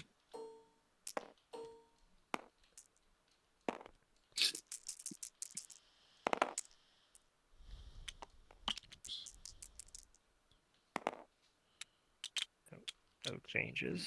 Missed that.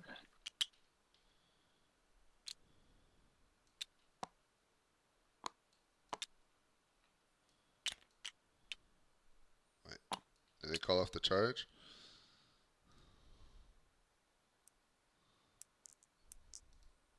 Wofford and Humphrey.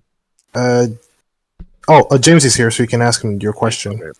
James, could I have my cavalry come up like north around like the bump of the woods here? I don't know how far north they're like, and hit the northern flank of the Union brigade I'm fighting. Yeah. Okay. Are you calling off the I'd assault like to, columns? No. I thought about it, but instead I'm gonna flank the south of that regiment there with the two guys moving to the woods and hit them in the north with the cavalry. And also have like the rest of the assault column, like, reinforcing the wavering guys here. So are they still charging in, or are they just? Yeah. It's like those two Yeah. assault columns are connecting, and then the other 3 regiments are wrapping around and forming in the line, right? 2 regiments, but yes. Yeah, the two that aren't in the assault column will be forming into a line. Okay. This is awful terrain to be fighting in, but I Yeah, I was really hoping you were where you would have came to us back there, but we just have to make do with what we got. Mhm. Try to connect through the forest to Humphrey because we're very hard pressed on the west. All right. Let's go back up, James.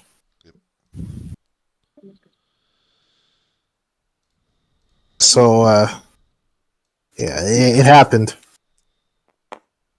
I was also kind of spooked at a moment because he actually said at a moment that he was going to call off the assault column.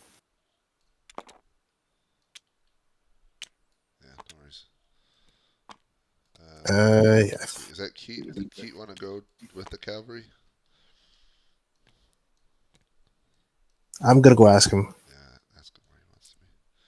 What the heck? Where'd it go? Oh, there it is. It wouldn't go that fast. Probably would get chased though.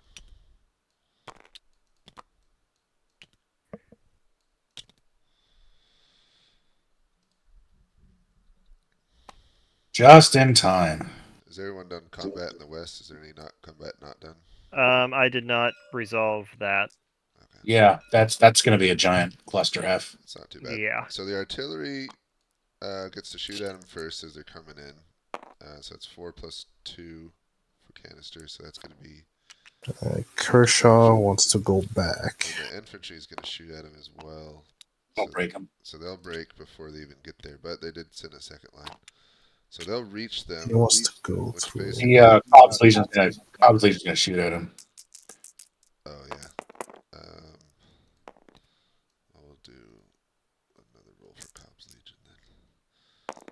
So that's a disruption for Cobb's, and then they hit him, but not very hard. And then they take 2 more, so not a great charge, but that's alright. So now the cavalry or the artillery's not really shooting anymore, and then they're engaged in melee combat. Oh, and then McDougal is with them, so actually they get +1. So I'll just add a disruption, and then I'm gonna roll to see if he dies. He Oh does boy. not. He's fine. All right. Doesn't even have a horse shot out from under him. Has everything else been rolled? I believe so. Yes. I took care of everything in the trench. Yep, I took care of everything else except for that right there. The artillery up here missed both their shots, so. What's going on with Barnes? He didn't get hurt, but he's just about to get run over. GTFO. All right. 10, 11 o'clock. Okay. I'm good on time. Same people, I think. Is there any co-location changes? Kershaw left with the artillery. So he's on his own. God, he's trying to link back up with Humphrey, so he went like all like this. Yeah, he'll be halfway there. And our Halfway there. Humphreys, are they close enough still, or are they separated? They were still talking to each other. Wofford is rallying his men. Okay. So we got the same people. 11 o'clock. 11 o'clock. Yep, taking a screenshot.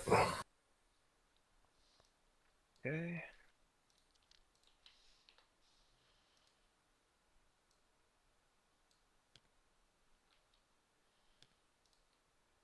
Oh yeah.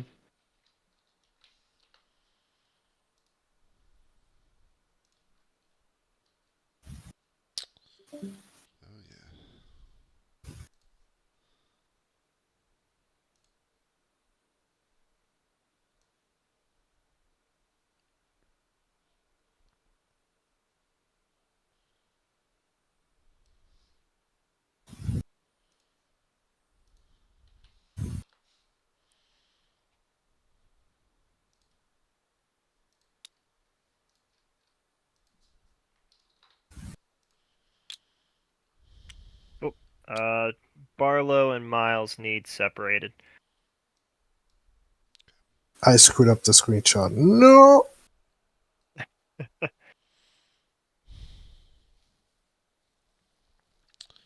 cavalry did the 900 IQ move. They flanked off map. They faked off map. The classic move. Off map is also still on the map. Let's see.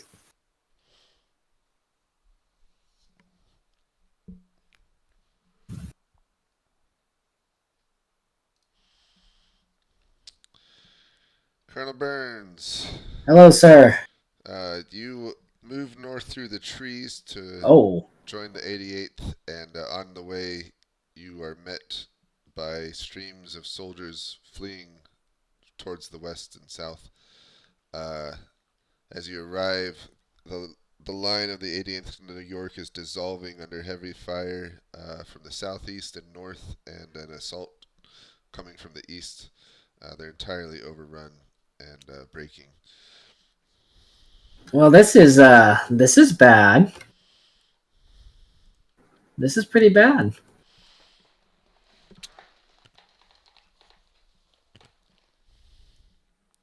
You got musket balls zipping by your head. Luckily, none have struck you.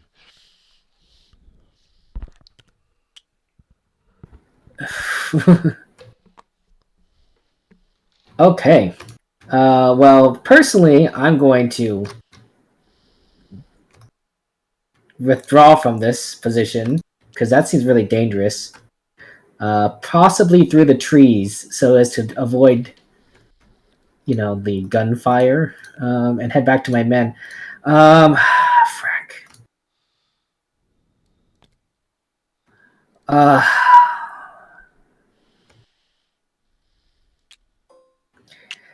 Last I saw, the 21st Mississippi was firing just on the 28th Massachusetts. Yep. Okay, so that leaves me 2 companies that are technically not fired upon. That was such a good flank, too. It was such a good flank.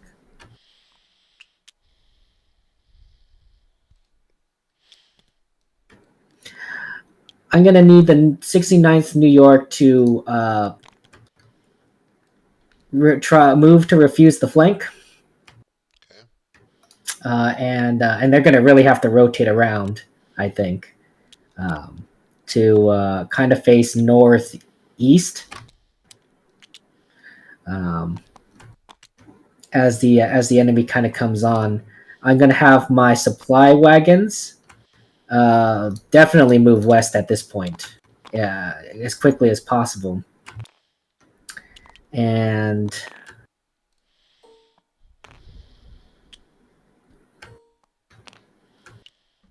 I'm gonna order the 63rd New York to charge. Okay. Charge into the enemy from their position.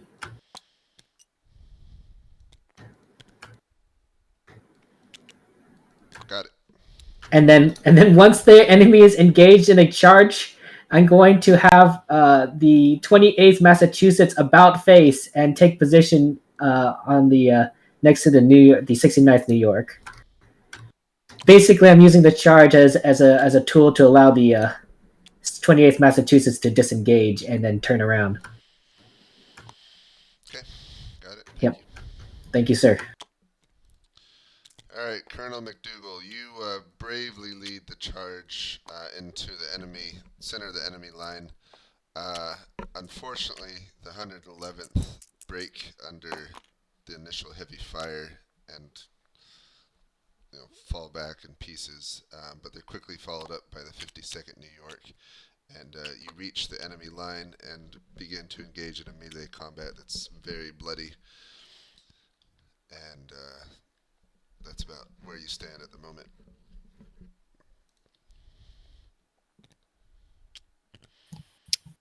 I see. Well, I will fall back to the artillery position and leave them into the melee. Okay. Any other orders? No. Okay. Thank you.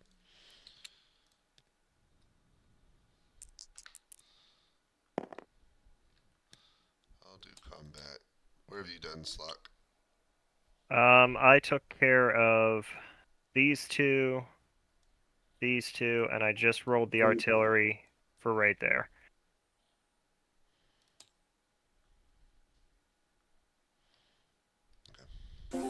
All right. Well,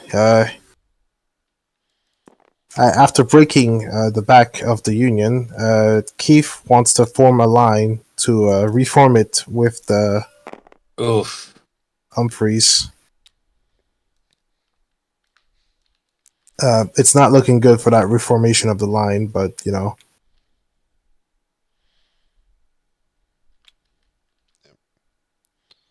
have just kept going. So he's reforming the line like as he has it. yes. Okay. I think he wants the cavalry to return to him. And I'll give him a report that the enemy infantry is running for the hills. I don't think he'd be able to control these guys. I think they'd be chasing him and then maybe overrun the wagons here. Go ahead. We'll do that, but yeah, the rest can reform as he wants. I mean, this regiment can the 8th South Carolina can see the 69th New York. I don't know. I feel like they'd be shooting. Yeah, no, sorry. Well, yeah, we can do that.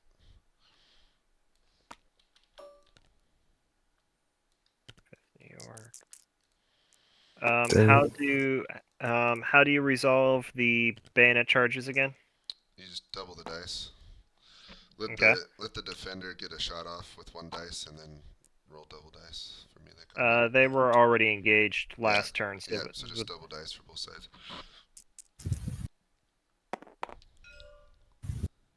Okay, so a 3 and a 4, so both of them get 1.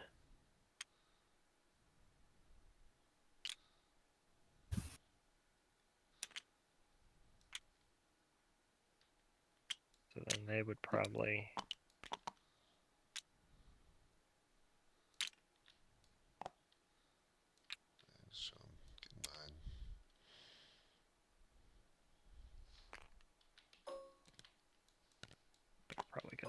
fire once the New York is past them.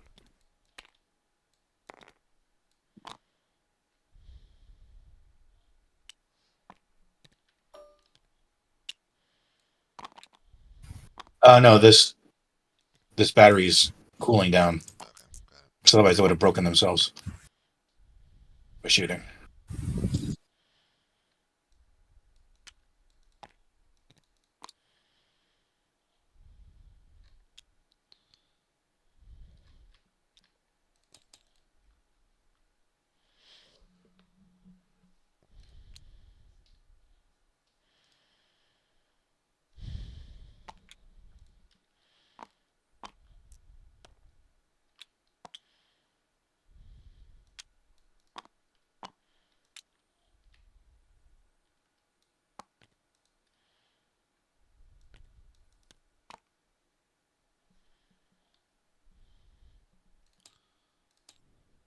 Oh, sorry. Oh yeah, Oof, in the rear. that's gonna hurt.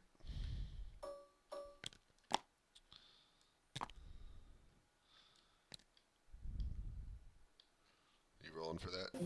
Yeah, I forgot to take Kershaw's orders. Oh yeah, go get his orders.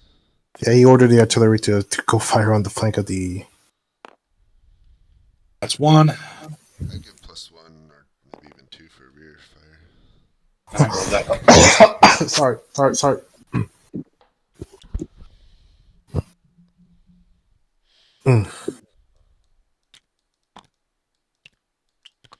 Ouch.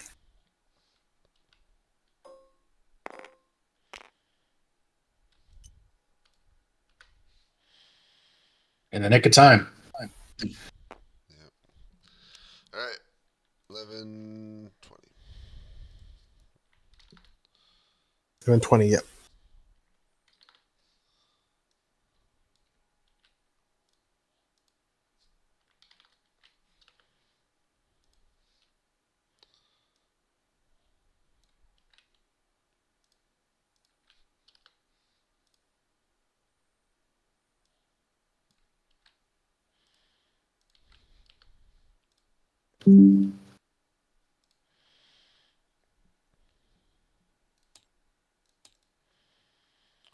So many hands.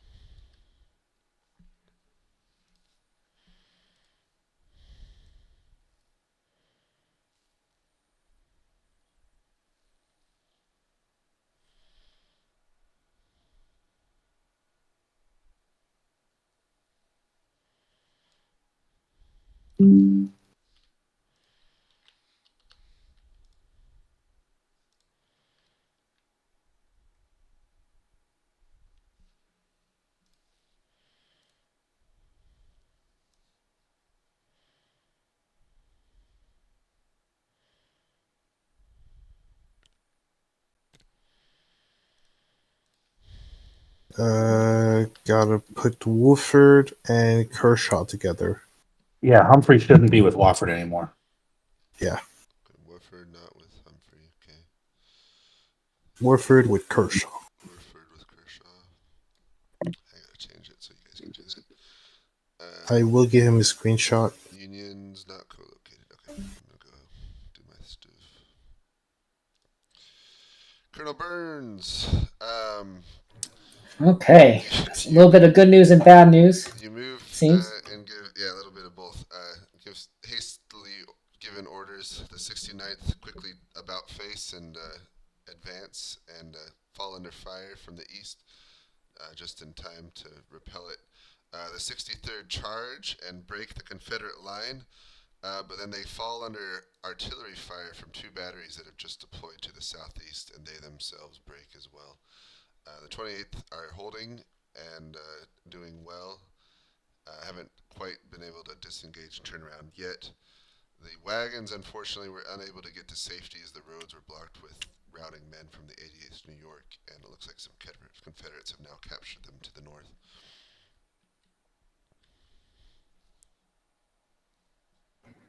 Oh boy. Oh boy. Okay, let's have the 69th New York do a fighting withdrawal into the forest. behind them. Okay. Let's just get them some cover. The 28th Massachusetts, I think, can turn around still. They're in the process of turning around from last turn. So let's just have them move to sit on their on the left flank of the 69th New York. And let's see if we can kind of hold that line. And then I'm going to move over to that brigade, that company just to the west of 28th Massachusetts.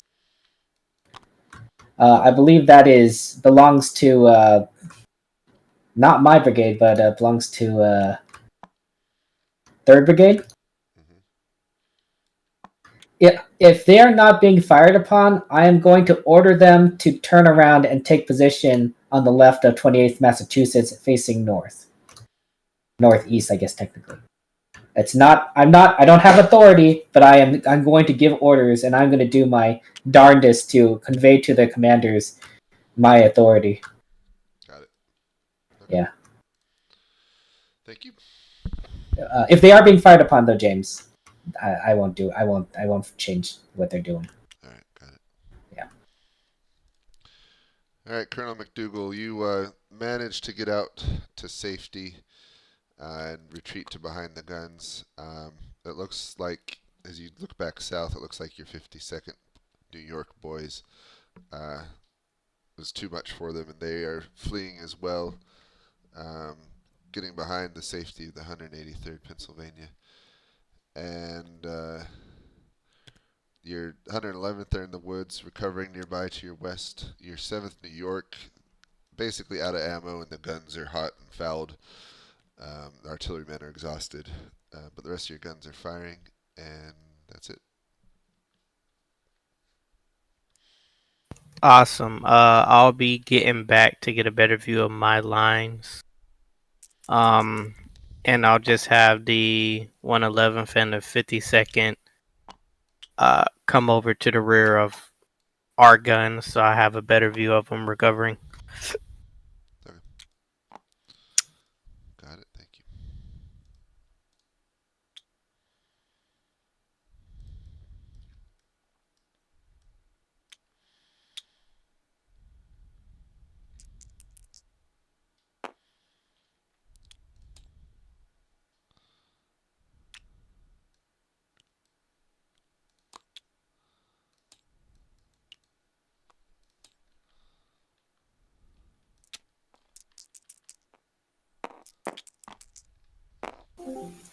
James, Mm-hmm. the infantry that's over here that was broken in the assault charge, how long till they come back?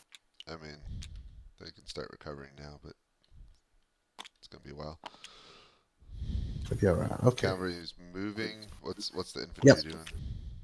doing? Just keep contact with them. The cavalry was supposed to come in round in flank. The infantry that was here, but clearly the infantry that was here backed off. Yeah. He ordering these guys to burn the supply here. Yeah, I always want it burned. Okay. We'll just have the cavalry join up here.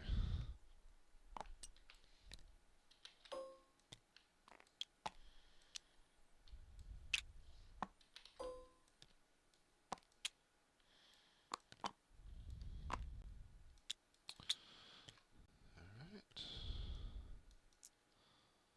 Is someone doing combat in the center between the white and the green?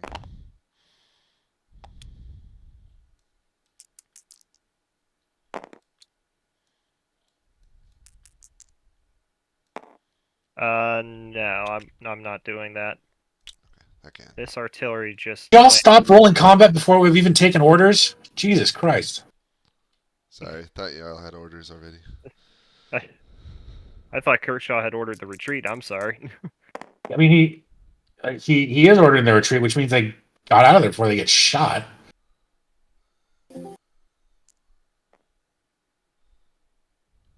I don't have a fire effect. It would take a while to get things set on fire. Just leave it.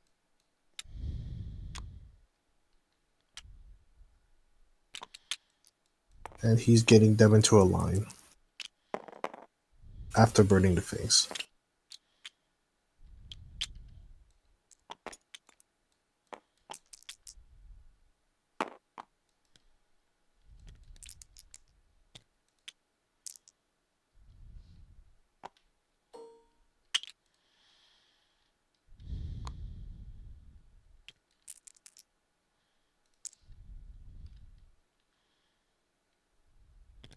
Well, Miles' guys were ordered to press the attack over here.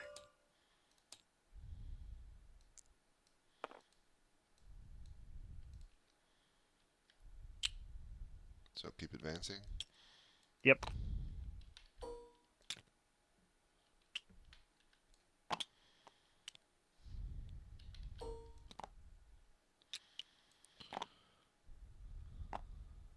Alright.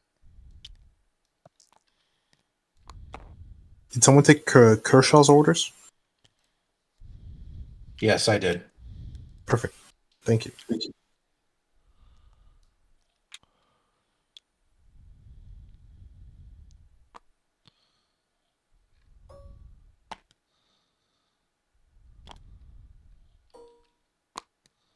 So is the combat in the west done already, or does it need to be redone? The only one that would need redone is this one because I took the artillery off of it, and I think the Georgia sharpshooters I already rolled and they had broken. But if you want to re-roll that because the orders weren't in yet, that is totally fine by me. Yeah, if they're falling back behind the other lines, we'll keep them unbroken.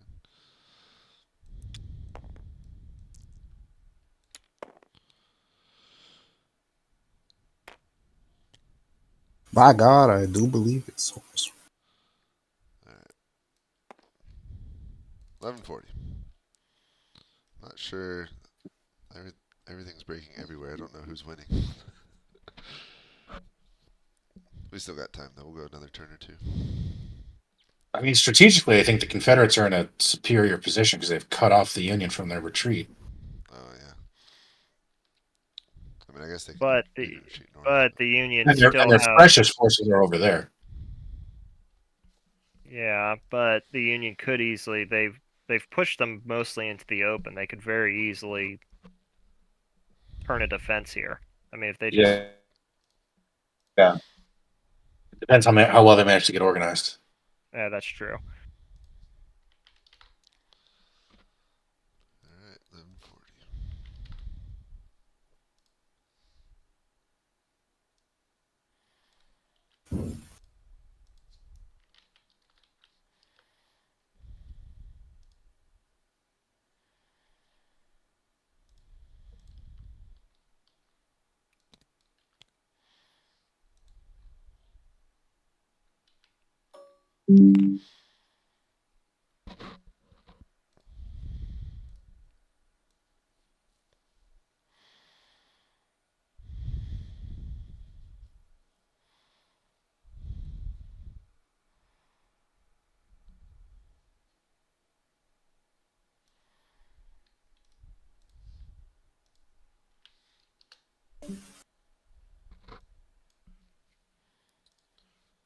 These two are close Hello. enough. I figured I'd. Oh, There we go. Okay. So, the line here, you can see some of your troopers are beginning to break and retreat. The cavalry is holding their line, but the infantry are struggling a little bit to keep up the rate of fire and hold against this Confederate attack from the east. You can see some Confederates beginning to loot some stuff from the wagons. I'll take General Barlow's orders, and then James will take Barnes and get those orders. Okay, well, I think the only thing for me to do here is press forward with my cavalry in a line and attack that. What is that? Something? Ornia? Carolina. Attack that Carolina brigade with the cavalry. Preferably from those woods if possible, but I'd prioritize making the attack over getting a good position. Okay. the dismounted cavalry, sir. Oh, I believe so, yeah. Okay. Okay. I will go and get Colonel Miles' orders. For me, looks like my men are finally into the position I want. I'm gonna rally the two brigades, I guess, here, the 63rd New York and the 64th New York, since I'm kind of right here in the position between them. And if I had to just choose one, the 63rd New York. But see if I can get the men organized again. Okay. Got it. Thank you. All right, Colonel McDougal, you get back to your brigade. You receive a report from the 64th New York that one, that it looks like Second Brigade is in big trouble, and that they themselves are also in trouble and starting to break. The 39th and the 126th New York are holding in the center, and your guns are also doing pretty well. There you can see the 125th to the north of you reforming. But there's a lot of Confederates, or sorry, not Confederates, a lot of soldiers, especially from 2nd Brigade, that are disorganized and around the Bowles house to the north of you.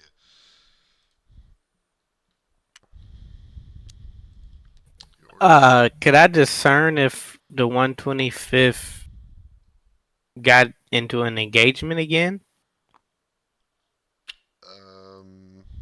or did they just never start reorganizing? I just it took them a while to rest up and get reorganized. Got you. Okay. I'll put them right beside the 39th and tell them to just reorganize and hold that position. Okay. Since it seems 2nd Brigade is falling apart.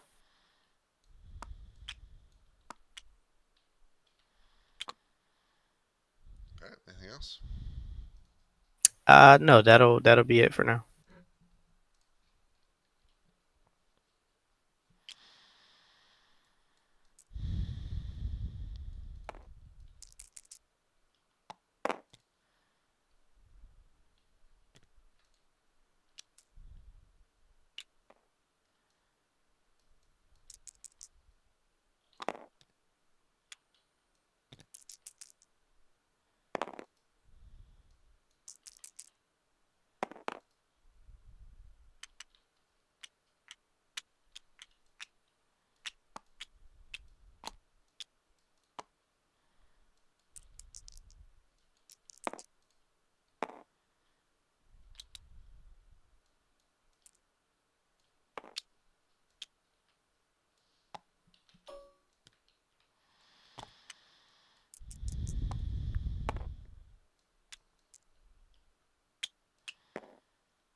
It's going.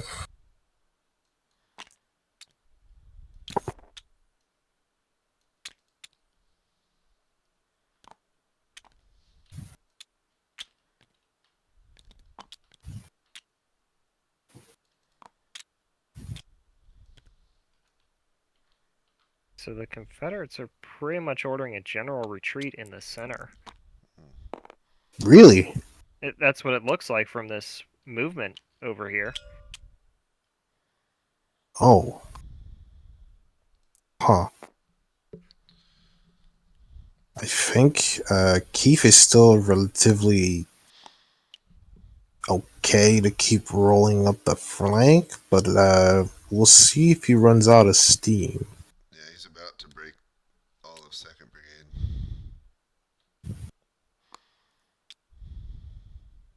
But if he does that with what's going on over here, these guys can just wheel and hold in these woods.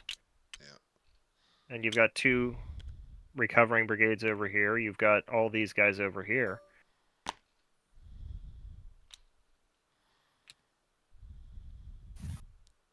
Are these artillery firing now, or are they not? I think Squire's handling that. Wait. He's probably still getting Kershaw's orders. That's why I haven't started resolving any combat yet. Good idea. I've been in that position a couple times where I'm getting orders from a commander, and then I'm just trying to keep a straight face while their entire line is literally disintegrating before me while I'm getting orders to counterattack.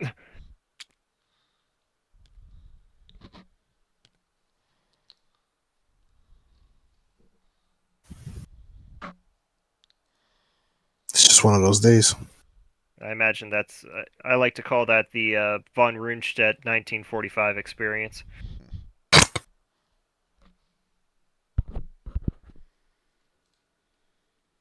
1945 has not gone according to plan.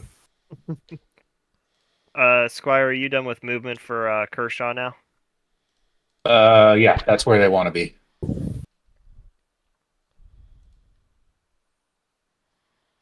Are the guns here firing, Squire? Yeah. Well, they're unlimbering. If they can start firing, they will. But Where were they before? they were marching south from around here. We'll just show that they started firing, but not roll for it. Yeah, because of the woods, I'll leave that.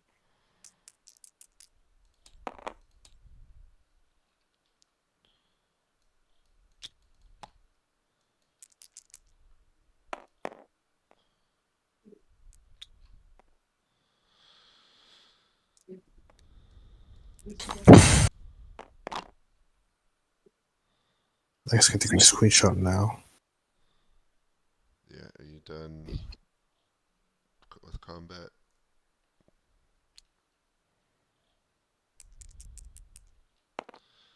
And don't forget, artillery fire is -1.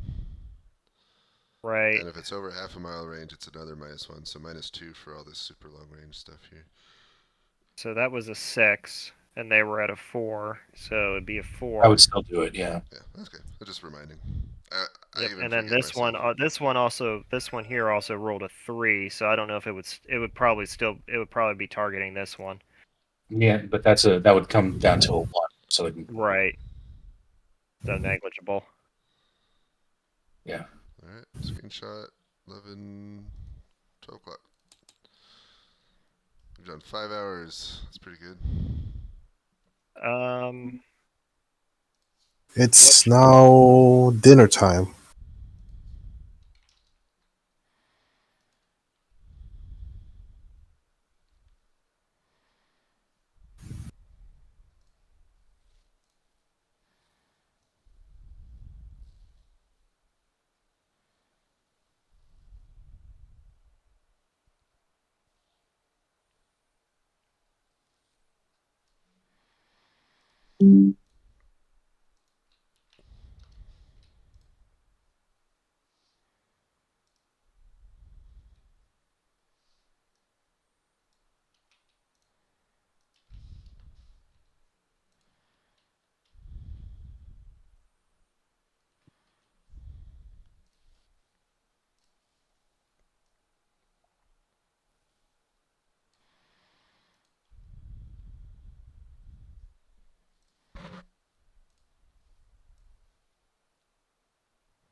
Sense to You guys fall still back hanging out? towards our battery. It's not the craziest idea because the Confederate artillery is deployed to the far southeast. So by pulling back into the forest, we get out of their line of fire. Uh-huh. But a fighting withdrawal is always a challenge, sir. All right, quick update. Barnes, you're able to rally, reorganize the 63rd New York. The 28th and 69th are fighting for their lives desperately, vastly outgunned, and starting to show for it. Looks like they're going to break soon. The cavalry to the north do move forward to the edge of the woods and are firing, although it's hard to see what's going on there. Then the far right of your line, the southern end of the 69th, is getting pelted by Confederate guns, which isn't helping the situation any. If there is any good news, the fire to your near west and south has ceased. And you hear cheers coming from the 39th New York. It appears the Confederates may be withdrawing from the woods just south of you. But you can still hear a whole lot of artillery fire to the west and southwest. Thank you very much. So, Barnes, it seems to me that it might be in our best interest to get off the front line on the east and kind of refuse that line with the 39th New York? Yes, I agree. I don't think that moving the 69th or 28th is going to do us much good right now. I think as soon as I give the order to withdraw, they're going to break. Might be in our best interests. I think we could retreat the 63rd and the 39th and form a new line farther back. But I think these other two companies are you're either going to have them hold as long as possible, or you order a fighting withdrawal and they'll break. They'll break either way, but it's just a matter of time. You think I could get that cavalry out of there? Yes, because they're mounted. All right, Burns, I need your orders. Go Burns. We're gonna go ahead and sir, you want me to have them hold, or you want me to fight and withdraw? Do the fighting withdrawal. Fight and withdraw. Then we're gonna fight and withdraw for the 28th Massachusetts and 69th New York as they move west, using the tree line as cover. Have them just pull west. Use the trees in there. 63rd New York is going to also move west in a fighting withdrawal, but since they're not actually engaged, they might be able to make better time. And I believe that they're going to form up with the 39th New York facing northeast, or east, really. Yeah, on a north-south line. Yeah. Let's pull those supplies back. A little bit west, to the west. Yeah, let's move the supplies west, yeah. I'm going to do the same with the cavalry. Fighting withdrawal.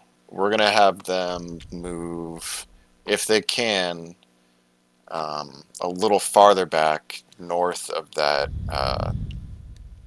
that house that 88th New York is at. Okay.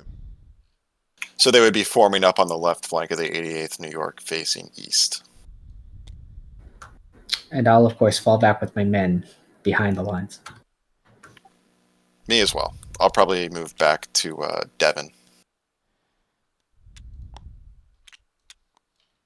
Sir, do I have your authority to command the 39th New York? That's your division, isn't it? No, that is the 3rd Brigade. Yeah. Oh, the 39th New York. What are you going to do with them? Well, if I'm going to be holding this east front, I'll just try to keep them in line. Do you want us to still conduct a fighting withdrawal even after that point, or do you want us to... No, I just want you to refuse Yeah. the 39th New York's line. Let's wait till next turn for discretion on 39th New York. Yes, sir. What about the 88th New York? They are somewhere... All right, Colonel McDougal. Let's see. The 64th New York have broken and are fleeing towards the wagons in the northwest, as you can see. But there is good news. The 39th New York reports that the Confederates are fleeing the woods to the south of them, and they're no longer engaged. The guns to the south and southwest of you continue firing, but they also report the rebel line continues to fall back and it's maybe a mile away from your position now. Maybe not quite that far, maybe half a mile. You can hear lots of gunfire of your own and the rebels to the south. You can also hear a good amount of musket fire to the northeast. Not too far away, maybe half an hour, and it's getting closer. What are your orders?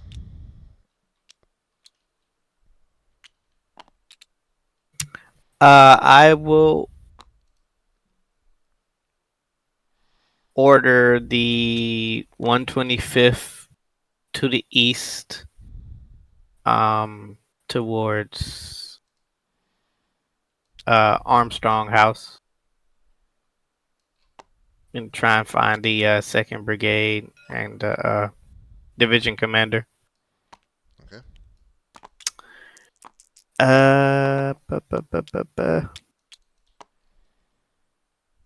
And that's it. Everybody else needs to consolidate.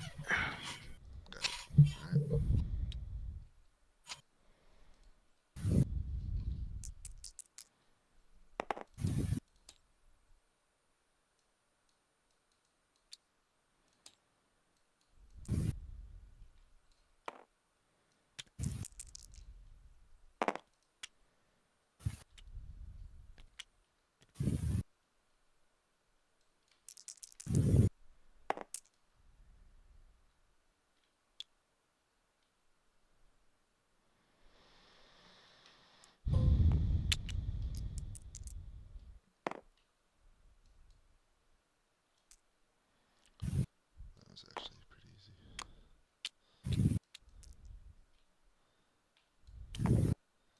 Where are these guys supposed to be shooting at?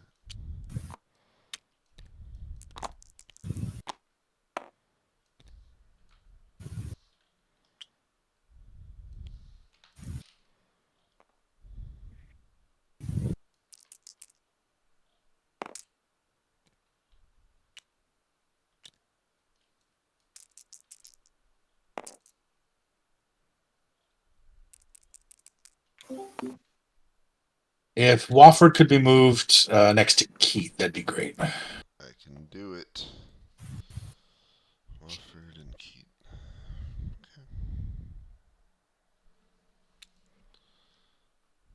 How long are we letting routed units rest for before they start returning to a state? So if they're next to wagons or somewhere safe and not moving, then they can start returning disruption levels. What about these guys over here? I mean, they're in the. These ones, the Michigan just routed. Yeah, they've been in the woods really for a doesn't bit. matter. They won't come back before this. We call it. Okay. That's what I figured. So the Confederates have reformed. Looks like. There's just kind of like. But they got this. They got this nice gap here. Yeah. The Gape. It's a bit too far range. You did all the combat down there, right? Yep, took care of all this.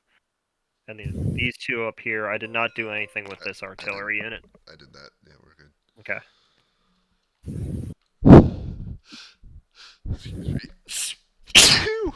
Bless you. Bless you. All right. Gesundheit. Let's get. We'll do one more turn of orders, and then we'll run it, and then we'll bring everyone together. Make sure not to tell anyone that it's the last turn. Yeah, don't tell them. Yeah. Yep. Or else they're gonna start charging, and that's when things get stupid. Everyone will charge. 12, 20. Oh, look at that. Kershaw. Are they together? Where's Wolford? Wolford's down here. Wofford's with his own brigade. All right. Kershaw is with Keith. Did I combine them? Yes. Oh no. Combined the wrong ones. All right. And now I get screenshot done. And click on the wrong thing.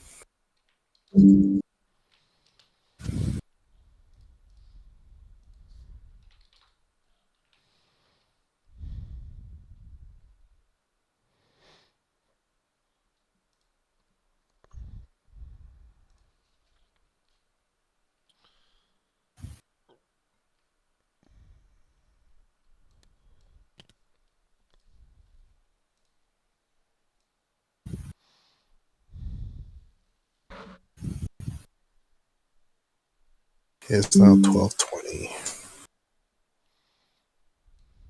Okay.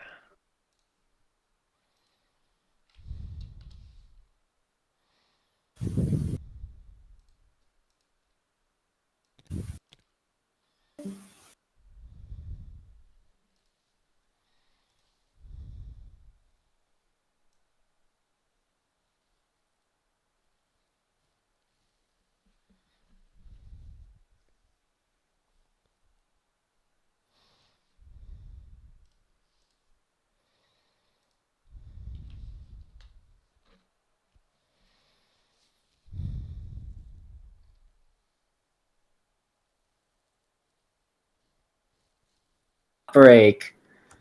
In a shock. Let's go. All That right. is surprise. So your men are making their fighting withdrawal, Colonel Burns.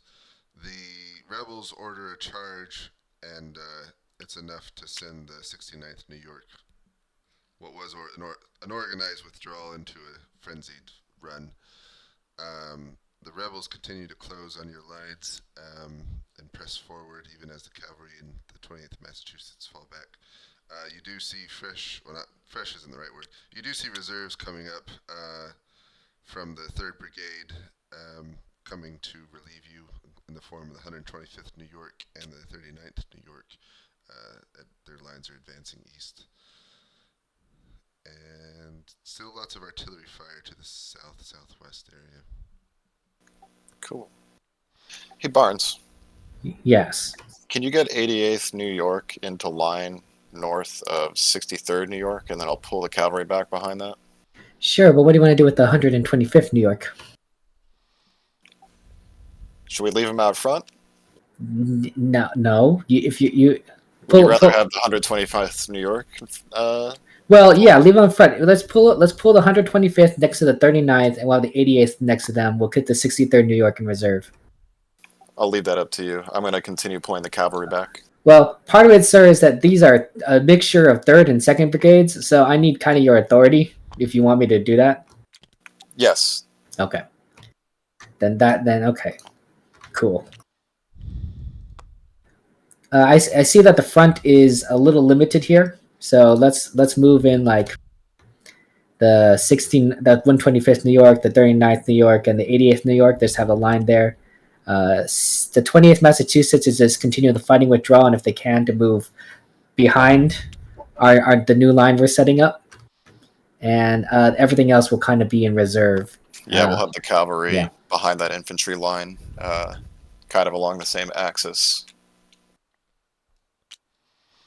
That's kind of what we'll do. We just want to form a new line, and then keep everything else in reserve if we can, and then the 28th definitely try and see if we get them behind the lines. Yes. We also, both of us, will go behind the lines too because we're kind of exposed. Yes. And probably a good opportunity for me to go check on that artillery, huh? I think so, sir. And I'll leave the cavalry to you as well. I assume that the okay, yes, sir. Once the my broken 69th New York, they were doing so well too, gets behind the lines, I'll try to rally them, James. Okay, yes. And then I'm going to go towards that center battery position and check and see what can be spared. Actually, James, I forget rallying them. I need a good view of this front, so I'll be kind of at the center point near the Bowles house, I think that's the name of it, and to the east of it, and just so I could get a good view of the front as it's evolving. Sure. Okay. Thank you, sir.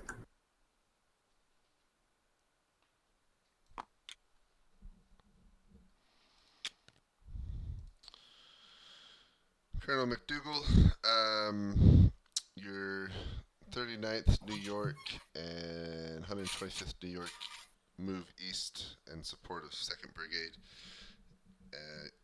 Rest of your divisions are basically either recovering, reorganizing, or I guess you got the 126th New York supporting the guns and defending them to the south. Any orders? Yes, I will have my guns in the south cease firing. Let them rest. I'll have B battery go to attach to the 125th. Okay. And I will send the 111th and the 52nd to the east to support 2nd Brigade.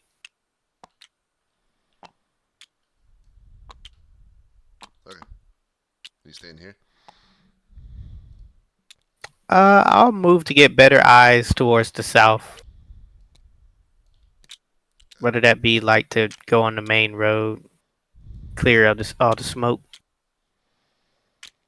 All right, thank you. And to go for the full charge, and Just send it. he just said send it. I didn't even tell him anything. He just said, yeah, it's time to send it. Everyone knows it's at 11:40. I never go past that. So.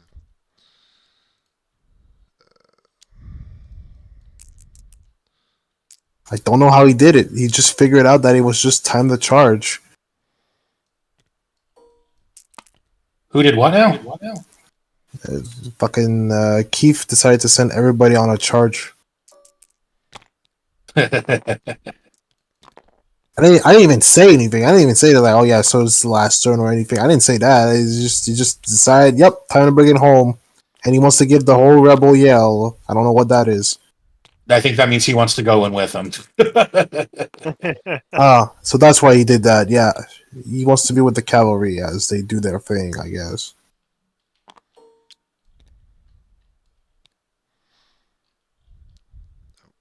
I think CSA actually might have made a comeback, yeah. All thanks to the flanking maneuver. And also because the Union managed to put themselves in a traffic jam.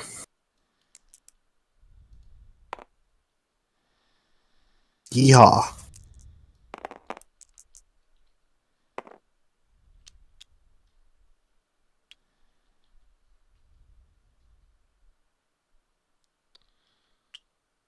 Alright, combat them. Amazing. ¿Qué pasó? Oh, assault column is it? Well, he said attack the flank. Good Christ, I can't believe the Union. Yeah, it was looking so well for the Union. Then boom, traffic jam. It always bites you. It's like chess, man. If you let your position, you know, deteriorate, no matter where your queen might be or however strong you might be tactically, you're gonna wind up hanging pieces. My day be so fine. Then boom, traffic jam. Yep. It's just how it be. Alright, is combat And done in the south? Yep, everything is done in the south. the So table you and the guys think it's a script. Confederate victory, or what do you think? A lot of dead men on the fields. I mean, the Union's still got units here. The Union does have a problem that they don't have an exact line of retreat. Right. Yeah, I think Confederates are in a better position. Yeah, A little I'm gonna bit. say. Yeah, I'd probably say this is gonna end up being a Confederate victory. Yeah. Alright, let's bring everyone to the lobby. Actually, I think only I can do that. You're gonna have to do it. Bring my. Oh, that's game. You were right, sir.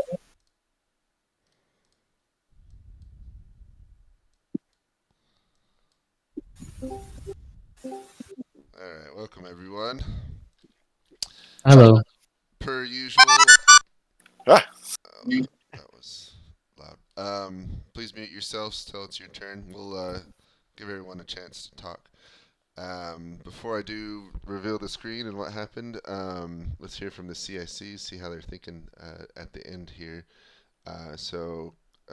General Barlow, where'd he go? Oh, there he is. Brigadier General Hi. Barlow. Yeah, how do you think you're doing? Well, I think I'm doing all right. It was a good meeting engagement. The first attack came right into our center, which is a pretty strong brigade. They attacked us on our western flank near the Tucker House, and we had cavalry screening the woods there for one of our brigades to come through from the road. And luckily, we were able to repulse a charge there. The infantry came up right on time. We had a pretty strong battery in the center. And then our east flank was the weakest, but I think that Barnes did a really good job managing the attack over there.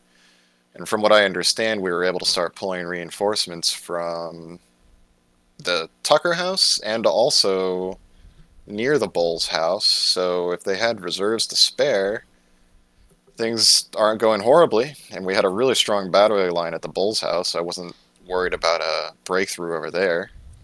So I think we're doing all right. All right. Who's the other one? Kershaw. Oh yeah, this is definitely a bloody battle.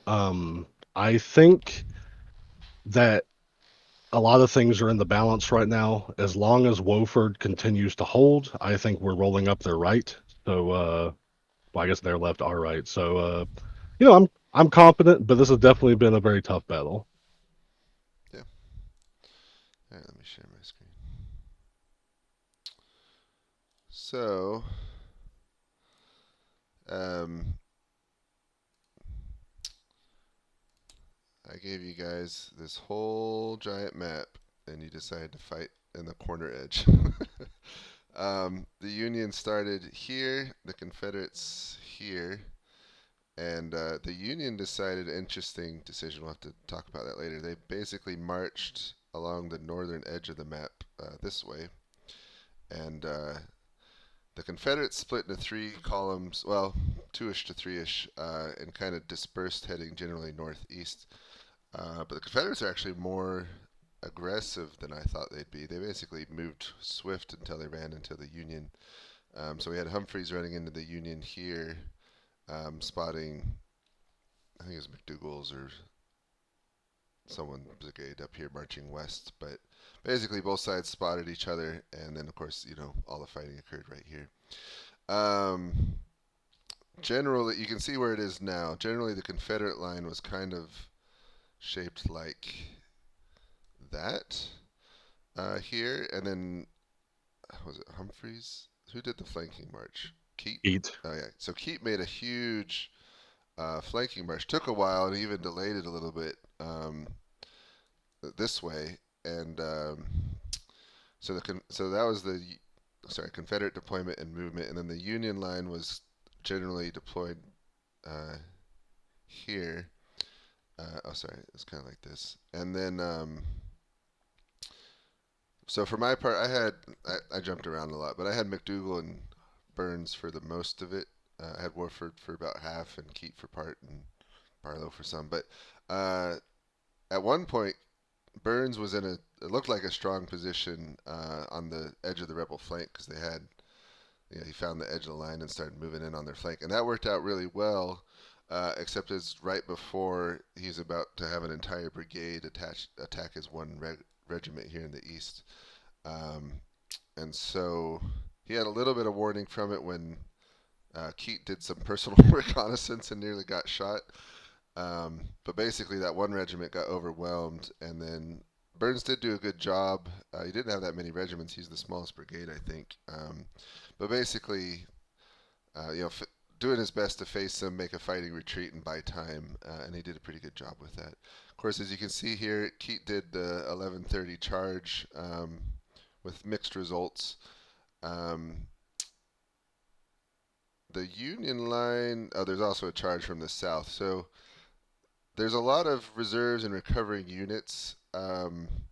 It's possible that it's kind of hard to call, but there could be an entire route here. There's not a good route of retreat, but there is a lot of units here, so it's kind of hard to say would the Union hold or would they break under the double attack from the east and south. The attacking units are also pretty tired too, so I'm not sure they'd break through.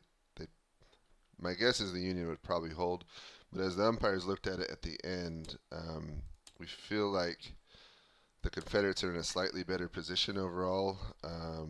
Down here, Miles is outnumbered and about to be in trouble, and they're probably more in trouble here with their route of retreat cut off. So I'm calling it a slight Confederate victory.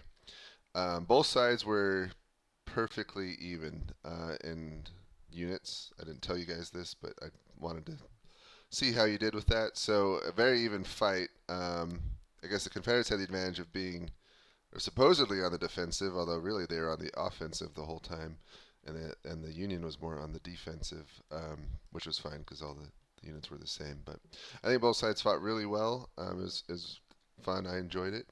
And now we'll hear from the umpires and then all the players. So starting with Umpire Park, how was your experience? Hi, I'm Umpire Park, and I was mostly umpiring for Keith and Kershaw on the Confederate side. So it was pretty simple.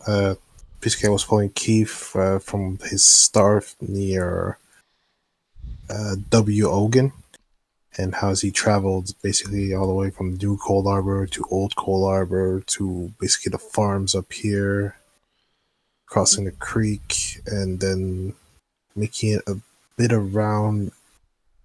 Where was it? He came up this way.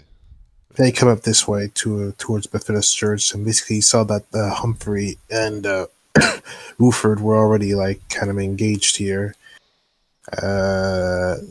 I almost thought that he took a wrong turn because he could have turned from up here up into the back line of the Union, but he decided to take another detour here, which basically fixed the situation.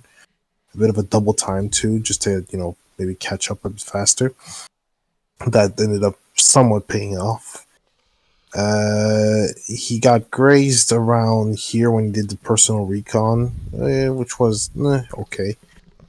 And then went on an assault charge at the rear end of the Union. It was pretty well done. I think I had a bit of a trouble doing the screenshot earlier because I was focused too much on making it the tree effect, which was not exactly great. I tried to fix myself a bit later, but I think in the end, Keith and Kershaw made it work, and I hope it wasn't too much trouble for them. And yeah, it was pretty good. They're very well done rear end attack and the classic burning of the supplies. Because we hate those things. We just burn them as soon as we find them. And yeah, that's pretty much it. Pretty good. Empire Slock. So I took care of the Union CIC for a bit, and then also Colonel Miles had him for a while. The Union marching down this road, and I think the biggest issue on this flank was these woods over here. Trying to move all their guys, cavalry, everything. It really delayed the response time to this Confederate initial push in the center. What I was hoping, I know that they had access to their tabletop simulator maps and everything, and they were doing a really good job reading the maps. And I think what they could have really done is come around this road here, and they would have really done a lot of damage initially to the Confederate march coming up this road. But that's not the way it played out. And I think that overall the Union did a really good job reacting to this situation. I mean, over here on the left side, they've got the Confederates pushed back a lot. I mean, the Confederates were disengaging for a while, but that was offset by the charge up here. So this was really an interesting game. It wasn't an all-out rout, and I think it could still be called. It could still be up in the air, but overall, I think the Confederates at this point at 12 o'clock, if the battle ended, I think they definitely have the advantage. All right, thank you. Empire Squire.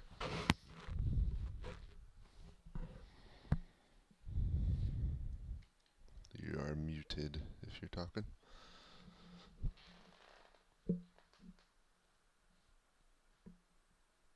Sorry about that. I think I had just about every single one of the Confederates at one point or another, except for General Keith. It was very fun to watch the way the battle unfolded. I hope everyone had a good time, and thanks very much. All right, thank you.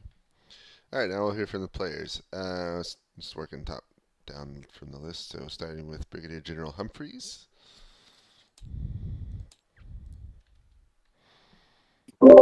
Yeah, my mission was basically to advance down the center and pin any federal troops that I encountered and participate in any counterattacks if the enemy main effort was in the north or south.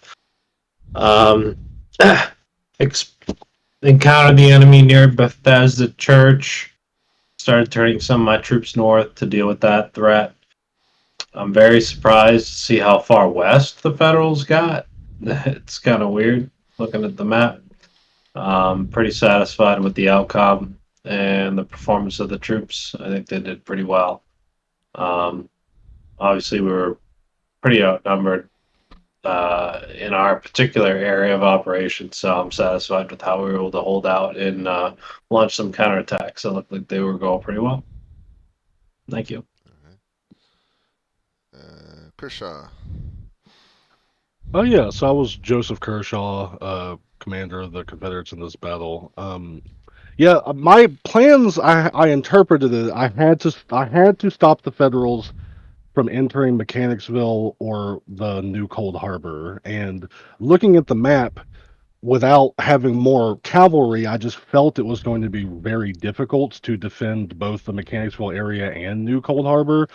So I developed this three-prong plan where each brigade would go to the north, the center, and the south and just wherever we encountered the main effort, the other two brigades would come to help.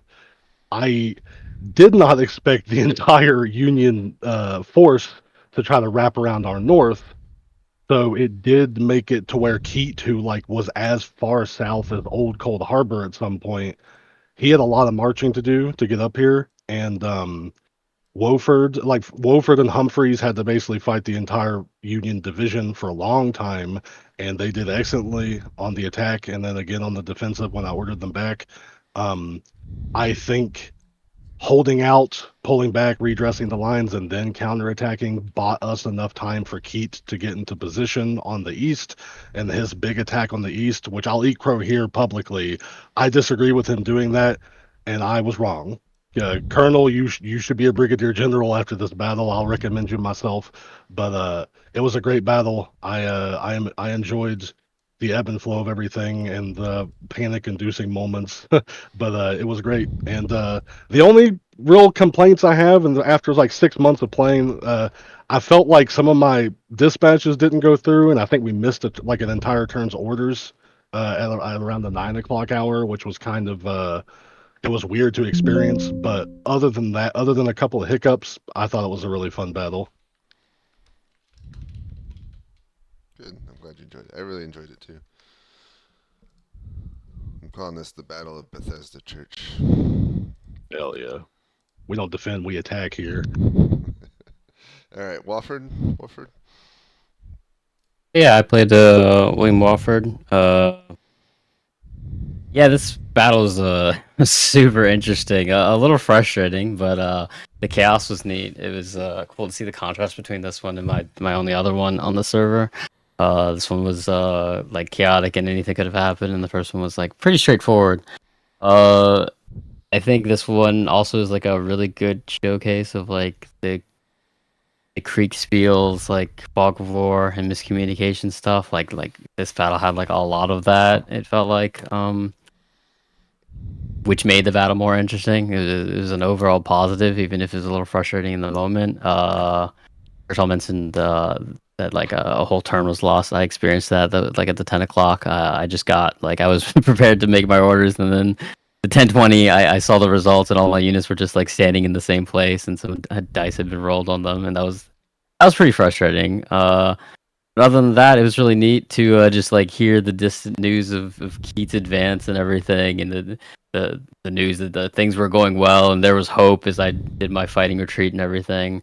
And it was interesting, kind of like really getting in a situation where I could micromanage my troops a lot, and really had to focus on that. That was neat. Good. I'm glad Thank you you. enjoyed it. Barlow. Hi. Looking at the map now, yeah, I can see how it would be skewed in the rebels' favor at the moment. I wish that southern advance hadn't gone through. They kind of got themselves in a pickle there. Otherwise, it'd be easier to say that we could hold the line, but that's how it goes. In general, I just thought all my colonels did very well holding the line against the initial attacks and reacting to the different columns coming in. It was fun. A lot of fun. Colonel Keat.